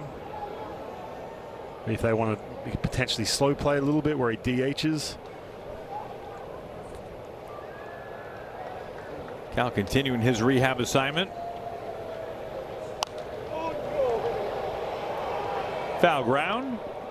Mead by the camera well. This ball out of reach.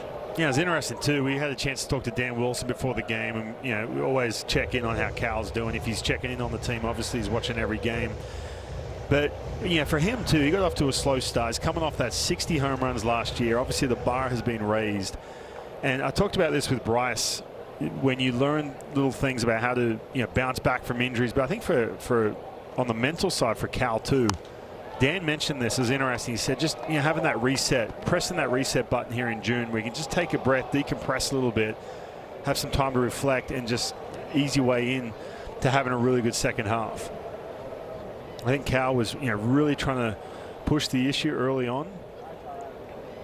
This will be at least an 11-pitch at bat.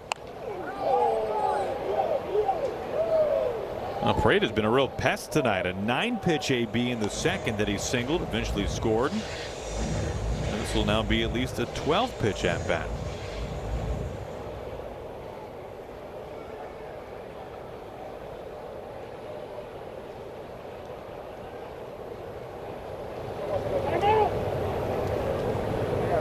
It looked like Ruiz was still going through the pitch count there for a moment. He was kind of looking up at Pareda and then pushing some buttons, and I'm guessing after you've thrown what 11 pitches, you're trying to figure out what might actually get this guy out. And because he only throws essentially 2 pitches, the fastball and the slider go with it. That's it. Let's see. This is high.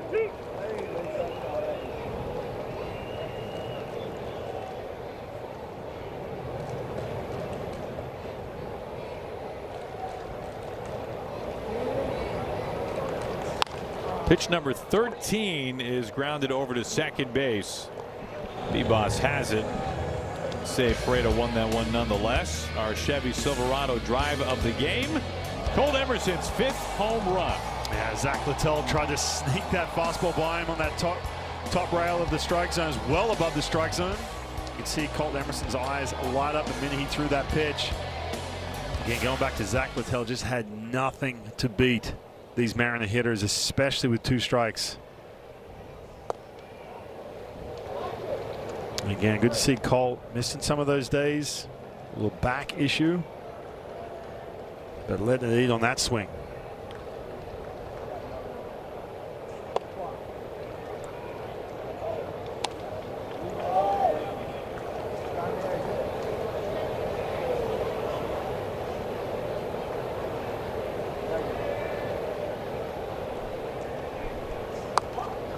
Thinking bunt. For more on Colt to the Ford Sports Desk, Brad, what do you have? Well, hey guys, we're talking about the tours, and Ryan was lucky enough to have a really good tour guide, myself. Colt actually came here, school trip in 8th grade. They bused from Ohio, like an 8-hour bus ride the last week of school, and did the whole monument tours and everything. He said it was fantastic. This is dropped by Ruiz, who completes the strikeout. All right, so good to be back for him. Now you know who to talk to next time. That's right. That wasn't long ago either. 8th grade for him. Great point.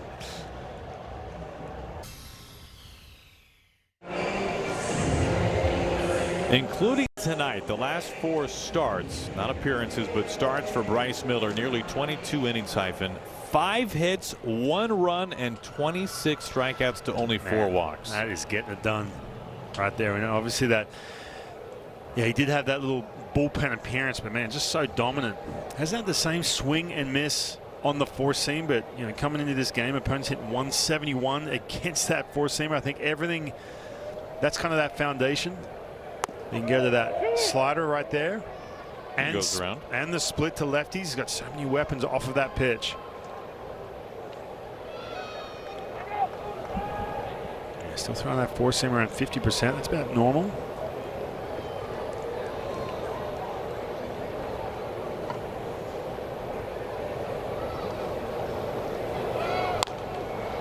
Gets ahead 0-2.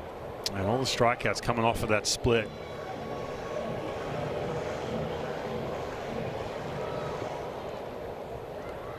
But a lot of sitting around waiting to come out each inning with all that run support.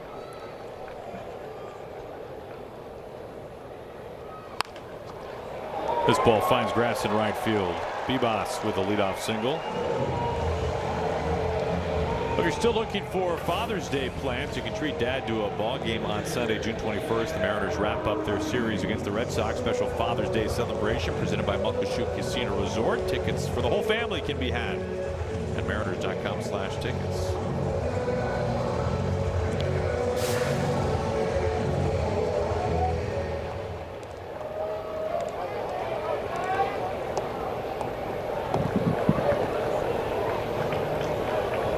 Keibert Ruiz, the batter, number 9 hitting catcher.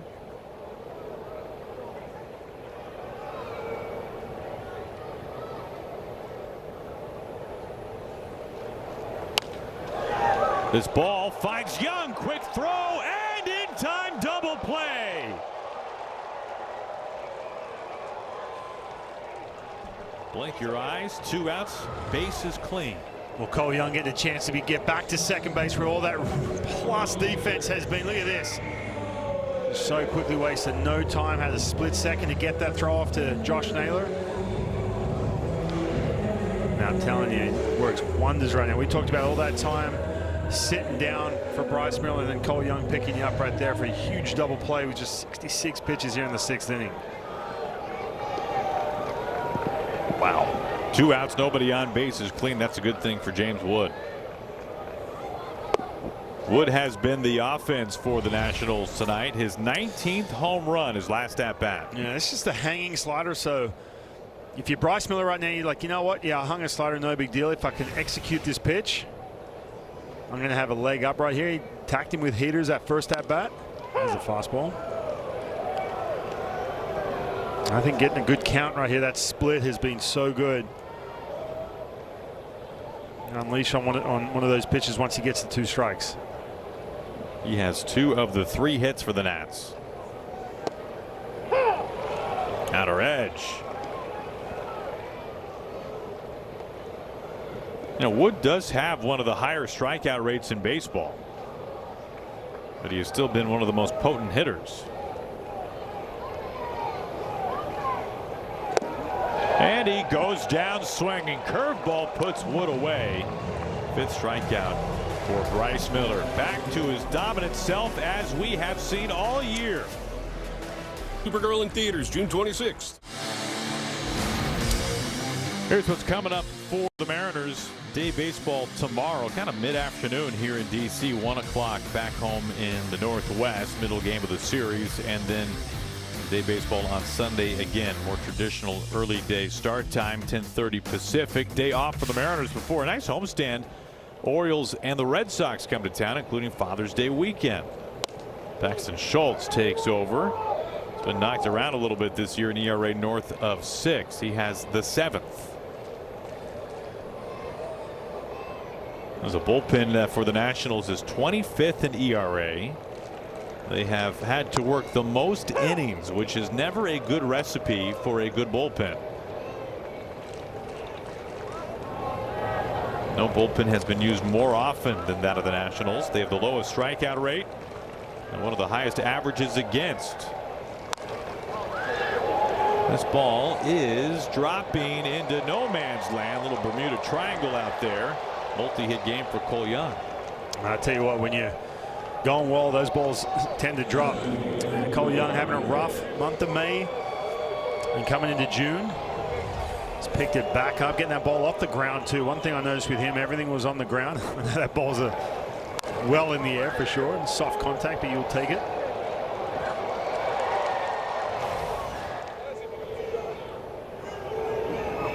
Here's Julio. Julio trying to reach for the second time tonight. He walked his last time up.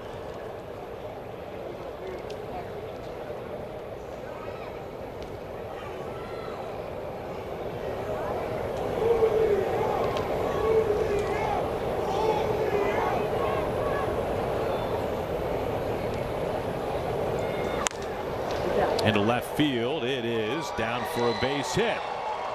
Well, you can hear the Mariner fans. They have stuck around late in this one. It's 8-1. There was a 2-hour-plus rain delay, and a lot of Imps fans making some noise at this hour. I tell you what, if you're flying all the way across the country, or you only get a small window of opportunity to see your team play if you live out here on the East Coast, and you're sticking around, especially seeing all this offense. Maybe slide down to the front row as well. Some empty seats. Might as well. Oh, no, I'm not throwing that on them. I'm not saying that. Maybe they pay for those tickets. I don't know. Catch made in center field by Young. Were you that guy, Goldie, where you? Oh yeah. Pay for bleacher seats and then sneak in and. I would just. It happened to be open. Fair enough.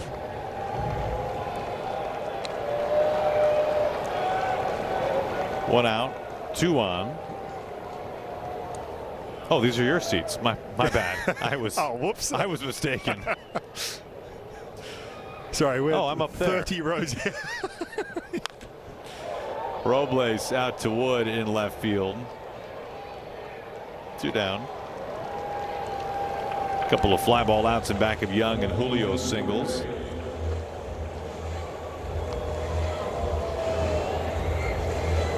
I always do love looking at the ballpark on nights like this after rain delay and a thin crowd. The people who are still sitting in like the very back row, right, the very top deck. Yeah, exactly. That's a couple of them. Exactly. Just honest souls. That's right. 2 outs and 2 on for Luke Raley. 7-run lead in the 7th. Deep out to right field. And in front of the warning track, Cruz has space. 3 fly ball outs after a couple of base hits. What a night it is shaping up to be again for Bryce Miller. Washington's lottery helps fund the Washington Grant. Free money for college, training, or apprenticeships. That's turned out to be a pleasant night here in D.C. After some rain, a lengthy rain delay before Game 1 here tonight. 2, 3, and 4. Luis Garcia Jr. leads it off.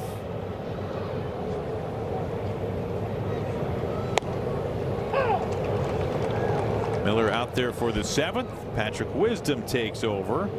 He's at third base. Look at that pitch count. 71 pitches for Bryce Miller. I was thinking about this when we were talking about the 3rd or 4th inning where Bryce had a few long layoffs in regards to waiting to get back out there on the mound. I was thinking to myself, this could be one of those nights. You got plenty of run support that you go six innings and then lay off a little bit. But he has been so efficient pitching here in the 7th with ease, 72 pitches. All right, so Julio is out of the game. Raley is now in right field, Robles in center, Mastroboni in left. And, you know, this is kind of interesting. When you play every day, you don't always get credit for playing every day because people get used to you playing every day. If you look at the leaderboard right now entering today with the most innings played defensively in Major League Baseball, you know who's #1 in the majors? Who? Julio Rodriguez. Wow. This is a fair ball. Bryce covers, close play at first base, but he's there. Julio has played 613 innings in the field. It is the most in the majors. Marcus Semien is second. Randy Arozarena is third. Mariners have a couple of guys here. Cole Young is 9th in baseball in innings played. So 3 of the top 9 are Mariners. It's pretty wild too when you think Cole, he's just penciled in every single day into that lineup. Kind of was the way it was really when you think about when he first came up. Not a whole lot of off days, but yeah, this year, just look at the amount of innings for such a young player, just his 2nd year in the big leagues.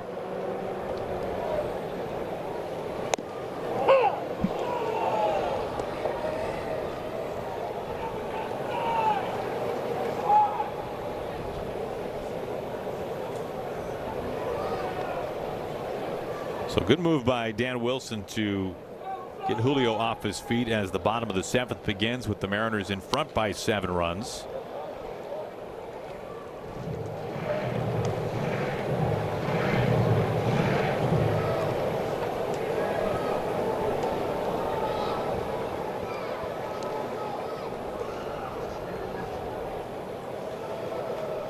And not to mention 11 o'clock at night, you had that long layoff. You got the heat. You had some crazy games in Baltimore the last couple of nights.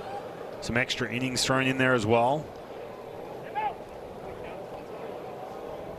A couple long innings yesterday with Brian Wu was on the mound.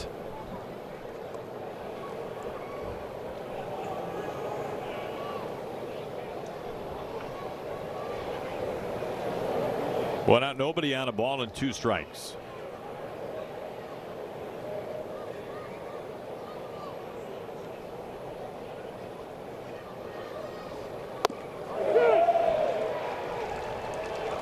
Two down.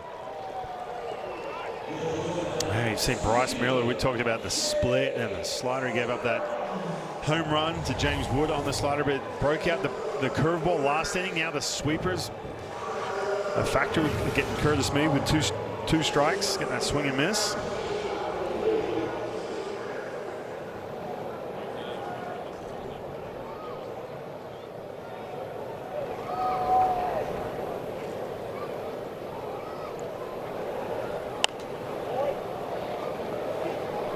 Strike 1 to Abrams. 6 strikeouts for Bryce Miller. First time this year he's recorded an out. He's got 2 of them here in the 7th inning.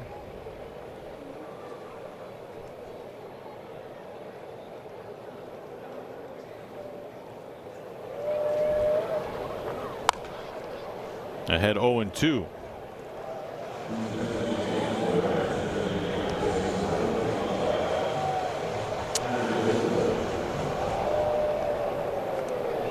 So many first pitch strikes tonight from Bryce. That's actually been something he hasn't done a lot of this year, but different story tonight. On an 0-2. He put him away. That was on the top shelf with a stepladder. C.J. Abrams going after some high cheese. What a night, worth the wait, Bryce Miller.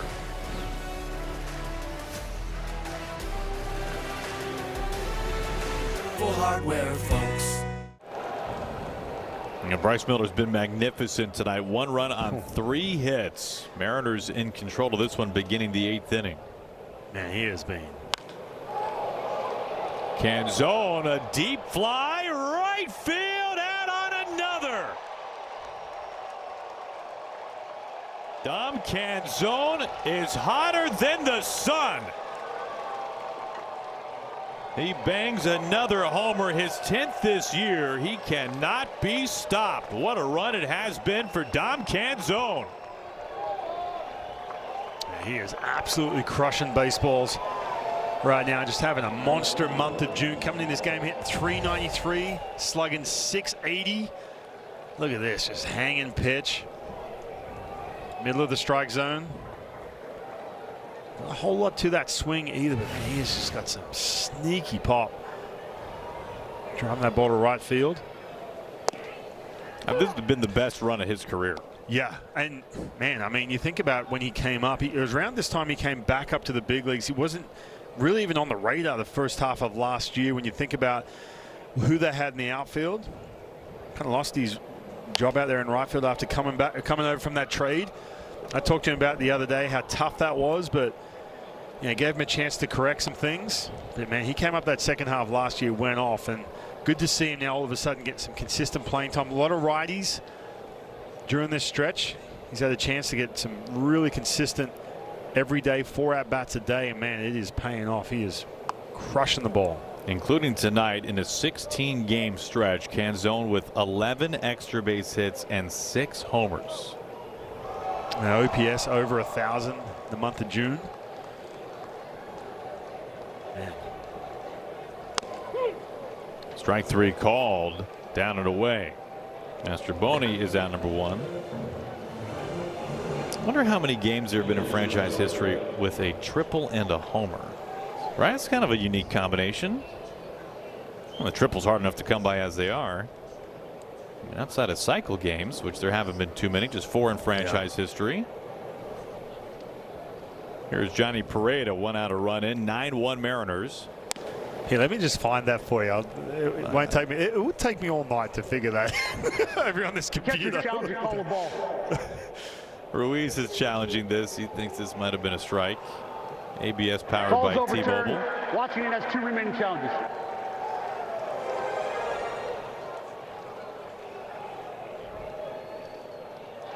Pareda looking for his second hit.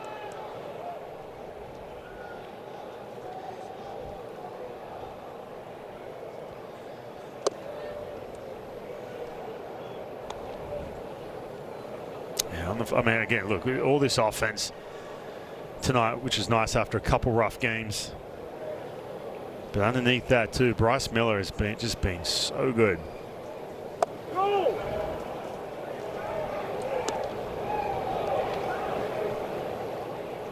Two balls and a strike.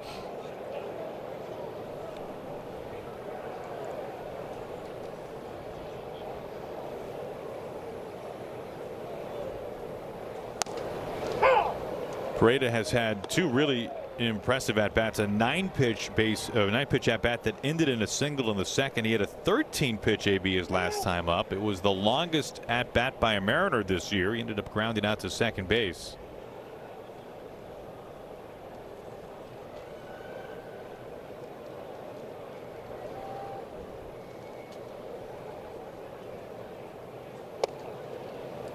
Off the plate, full count. Another 3-2 count.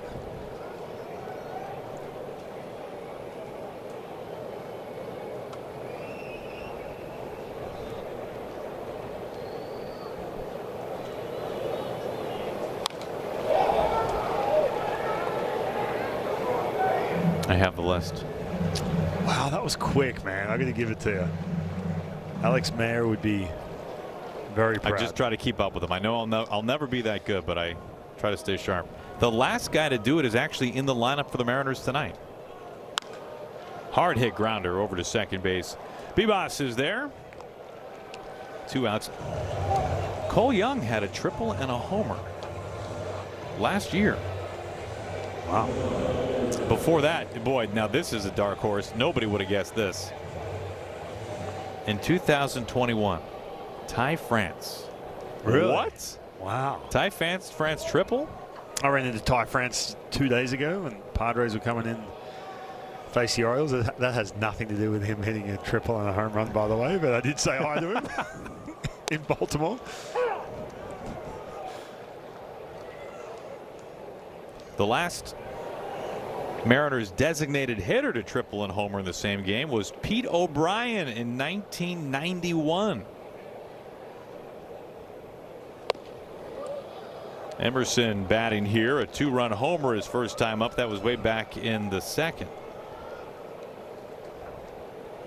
There have only been 2 Mariners all time to have a multi-homer game before turning 21, and they're the 2 guys you would expect. This is into center field. A-Rod and Junior. Multi-homer game might have to wait for Colt Emerson. To win $75K. Welcome to Jock in the Box. Well, Bryce Miller has been so dominant tonight, but he's had some battles against James Wood. This is the 3rd at-bat against him. So he starts him off with that split. We're starting to see more of that pitch as the game went along. Then he challenged him with the heater. Then he goes to the split to get to 2 strikes. I'm thinking to myself, all right, is he going fastball? Nope, just breaks off a nasty knuckle curve out of nowhere. Pulls that from deep in the arsenal to get that big punch out 3rd at-bat. Well, pitch count in really good shape beginning the bottom of the 8th inning. 9-1 Mariners. Any out that Miller records this frame is a new career high. Goldie, what's even more impressive about this game and this night too, you had that really long rain delay. I mean, we started this game right before 9 p.m. You know, it's 11:10 here local time, so your body clock's trying to adjust to that as well. You had that long layoff waiting to pitch in this game. You want to continue what you've been doing. You got this really good offense. Here you are pitching close to midnight, still pumping 96s, 97s. Had a couple of long innings down because the Mariners offense was clicking like it was. Yeah. This is a rocket drilled out to left center field. That ball is really touched.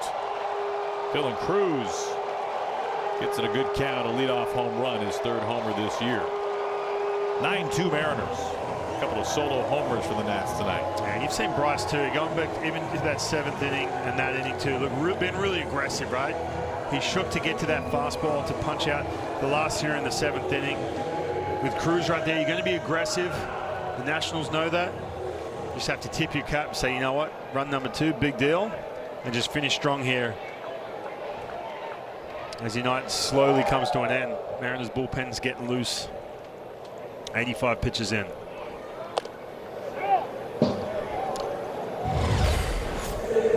Again, we talked about fastball, just middle of the plate. Cruz just jumping all over it.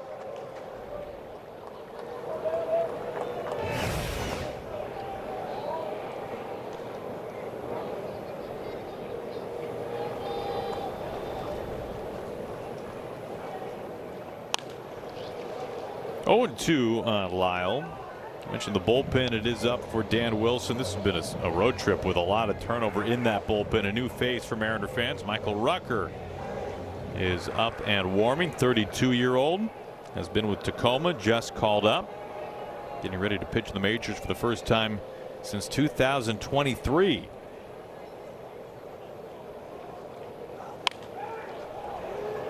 Out to right field, Raley comes in. He's covered some ground tonight. There's out number 1.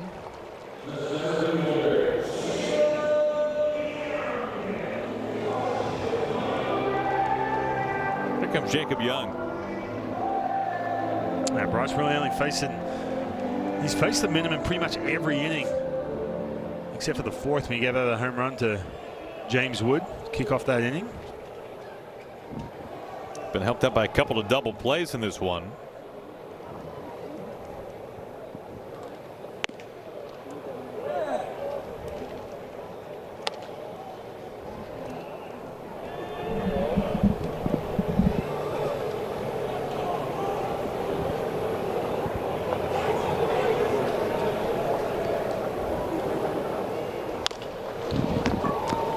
Emerson's had a pretty quiet night defensively at short. Handles that routine grounder. 2 outs.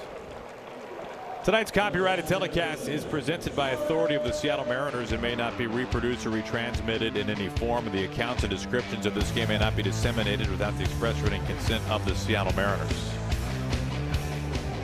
Nailed it. Good job. Just like mine the other day. What was it? Was it reproduced that got you? Whatever. Not one of those big words. Should have Brad do it sometime. Yes. Haven't heard from him in a while. 2 outs, nobody aboard, and Naylor. He didn't realize he had it, and he wins the foot race for out number 3. Nice play, Josh Naylor. A career high 8 innings spun tonight by Bryce Miller. Liberty. Well, the summer of soccer has arrived in Seattle. Come out to Victory Hall across from T-Mobile Park all tournament long and catch the action on the 23-foot video wall and new outdoor LED screens. You can see the full schedule at victoryhallsca.com and join in for the best watch party vibes in the city. All right, earlier today, right across from T-Mobile Park, man, look at that TV. It was USA taking down Paraguay 3-1. What a vibe that is out there. Great to see some sunshine back home after a lot of rain recently. New pitcher on the mound, Gus Varland, facing Cole Young.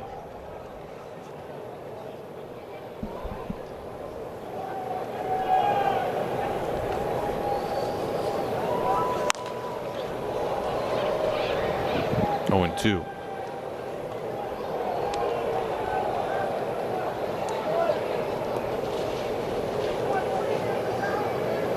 '28th appearance for Varland.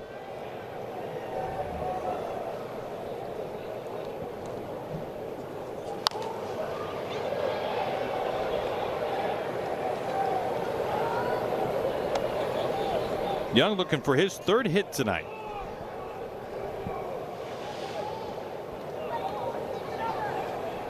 Really nice stretch recently. 2+ weeks for Cole Young, batting well over 300. Very low strikeout rate. Deep fly. Does this have enough? Nope. It's onto the warning track. And the catch made there by Cruz. 1 down. Allowed it first out. I do have to bring this up. We are so high up here in this broadcast booth. It has been an adjustment for me these especially the first half of this game, to get used to tracking the ball down below us where we're sitting right now. Has it been hard for you to call home runs from up here, trying to track this ball as you sit there and just see what happens? Wait for the replay. And wait to there see. We are, look. Wait to see what I say. Way up there. Look at this. Hey guys, yeah, keep going. There we go. Hello. We have our oxygen masks on. Stop zooming in, please. Nice camera work. Yeah. Yeah, this is right here and Pittsburgh. These are the 2 highest booths. Without question. We are on the very top row here.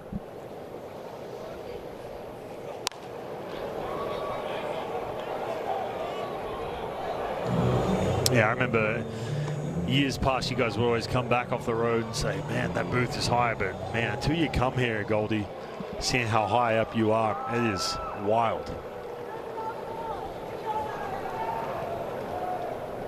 We did get a good, nice view of the storm, though, which kept us in a rain delay, yes. I will say. Have you had to recharge your phone? Yeah. Oh my gosh, every time I came back in the booth, Hyphen was like setting up a photo lab in here. Well, I was doing some time lapse, some slow-mo, getting some thunder. It was epic. Wisdom batting in Julio's spot. Brad, help us. Ford Sports, that's what do you have? Well, something a little different, guys. Score out in Kansas City that caught my eye. We know Zach Littell only got 4 outs here tonight in this game. There are actually 2 pitchers that only got 2 outs tonight. Neither one of them got out of the first inning, and they were both in the same game. That's right. In Kansas City, the Astros and Royals. Astros put up 9 in the first. Royals come back with 5. Imai and Avila out in the first inning.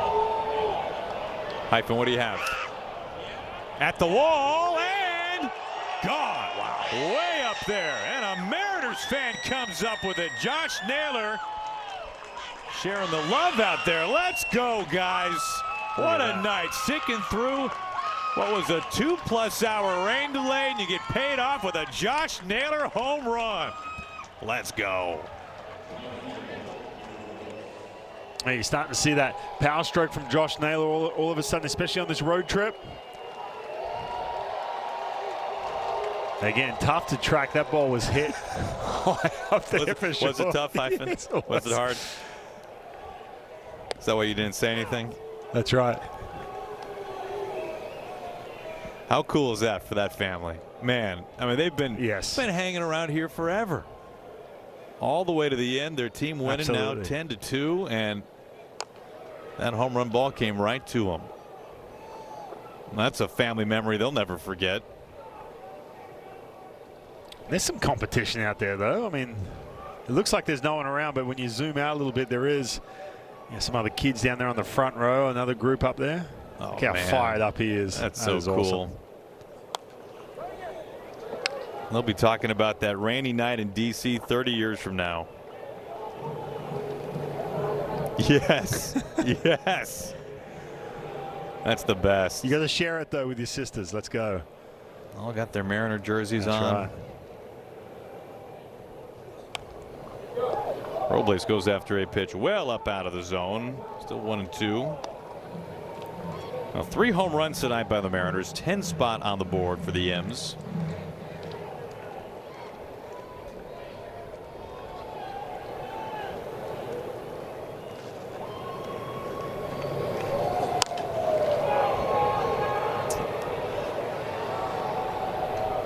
Into shallow center field, and the catch is made for out number 3. Josh Naylor just became somebody's favorite player.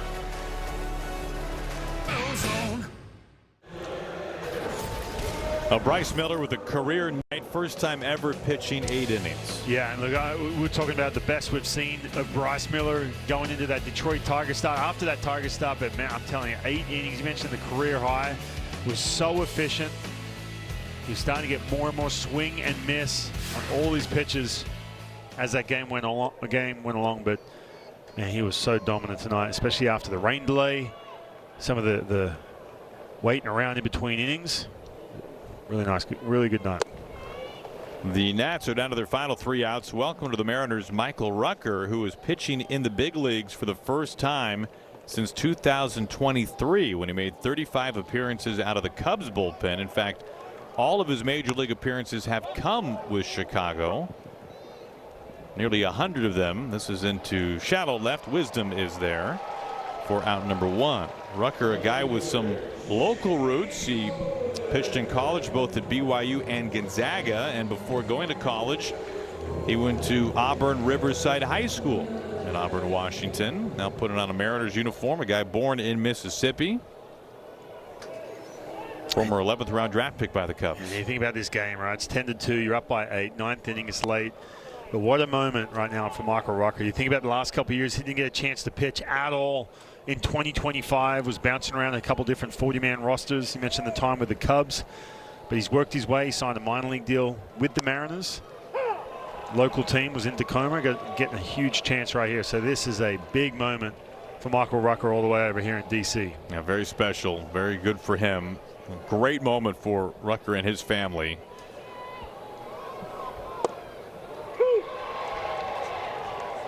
One and 2, he gets ahead of James Wood.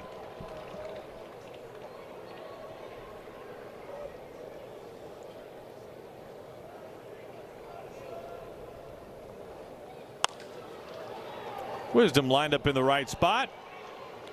Wood runs hard, but he's out. 2 down. Tell you what, that's pretty impressive. How hard he ran. Yeah. In the 9th inning, down 8 runs. For sure. Yeah, and just on that too, quick note on that. Last year we talked about some of the slide in the second half with the Nationals. Young team who were quite good in the first half, second half they slid. But there was some questions about that in regards to hustle, in regards to some of the team chemistry. But you love to see that right there, especially if you're a young manager and Butero in that dugout. Yeah, that was pretty cool. Yeah. Good on James Wood. Luis Garcia Jr. last hope tonight for the Nationals. 2 up and 2 down for Rucker in his Mariners debut.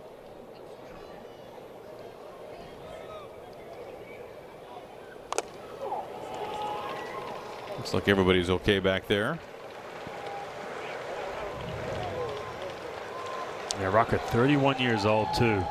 I love these stories, guys who are trying to prove themselves, get a chance to pitch somewhere in AAA if the opportunity comes. You got all these young prospects around you. Get a chance here in the 9th inning to finish this one out with your hometown team. That's the ball game. Rucker gets the strikeout, retires the side in order, and the Mariners win in lopsided fashion after an over 2-hour rain delay. 10-2 the final score in DC. Oh, Goldie, it was well worth the wait for this team, for Dan Wilson and every player in that dugout. Bryce Miller was so dominant. We'll start with him. 8 innings, that was a career high. The swing and miss started to come as the game went along. Had to face some of these hitters 3 times. Was able to punch out James Wood that third at bat. And then see Michael Rucker to finish it off, and then the offense to go along with it. Now, Rucker's doing the dance pretty well, I'd say, for a guy getting in there for the first time. Yeah, this was a really fun one, and on a night that was a little wonky, we had a rain delay for quite some time without any rain, without any weather. Yeah. And then finally the dark clouds, the wind and the rain came overhead. Long time in the clubhouse for all those guys on both sides. About a 2-hour and 15-minute more or less rain delay. And the Mariners came out and it looked like nothing different for them. They came out firing. A 5 spot in the second, 3 more in the 5th. 3 home runs in total tonight. Julio got to get off his feet. The Mariners were winning by such a large margin. And just good stuff all the way around, including Colt Emerson with his 5th career home run. That was the capper to that big second inning. Yeah, this was huge too. Look, Colt Emerson had to miss a couple of days with a little back injury. You were questioning where he was, health-wise, was chomping at the bit to get back in the lineup. I know he played yesterday, but this was huge right here, going deep, grabbing that try. You know, if you're thinking, well, the Nationals scored 2 runs, Nationals aren't very good. They don't score many runs to begin with. Well, it's a different story this year in D.C. The Nationals came into this series scoring the 2nd most runs in baseball. So the Mariners able to hold them down to just 2 runs. Bryce Miller was electric. One of the best starts of his career, a career high 8 innings as the Mariners take game 1 by a final score of 10-2. So the Mariners will sleep fast. Some mid-afternoon baseball tomorrow in the middle game of this 3-game series with Luis Castillo up on the mound. Time now for our Fire TV winning moment. We take you to the field. Brad? Well, as Julio walks in front, and the fans love this. Hey, say hi. Talking to Colt Emerson actually for the interview here. Hey, that second inning, and Jose says hello, his former Nationals. Hi, hello, hello. You guys put up a 5 spot, blow this one wide open. Your 2-run home run, a big part of that. It's an 0-2 count. The ball's elevated outside the zone. What were you swinging at that, and how were you able to hit that out of the park?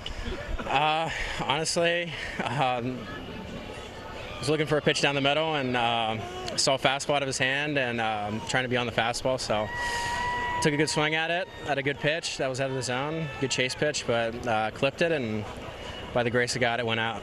You clipped it a long way, over 400 feet. Hey, when you're watching that inning unfold, you see the triple, the single, sac fly. But what are you noticing? What are you picking up from Littell in that inning, getting ready for your at-bat? Yeah, honestly, a little track reference. We're passing the baton, you know. Next guy up, you know. Guy gets on, guy gets a walk. Next guy up, got to have a good at-bat, and just got to keep rolling through the lineup. What's this kind of first 3 weeks, month been like for you in the big leagues? A lot of success, sure, but I mean, just kind of first road trip, you know, first home runs, you're going through so many firsts. What's this kind of been like for you? It's been great. A lot of great guys in this clubhouse, a lot of great support from the fans, and I'm just proud to be a Mariner and proud to be a part of the staff and proud to be winning games with these guys. Yeah, big win today. That nice way to start this series for sure. Your first big league rain delay. Yes. How'd you spend some time there in the clubhouse? A lot of talking. About baseball? No. a lot of food eating, and a lot of games. Awesome. We appreciate the time. Go say hello to some of these fans that made the trek all the way from Seattle. Congrats on the game. We appreciate it, buddy. Thanks. Thank you. You bet. Colt Emerson getting it done tonight. Everybody getting it done for the Mariners. Everybody got a hit. Everybody got involved. And it was a big blowout win in game 1. We've got highlights and lots to get to on Mariners post-game on Mariners TV.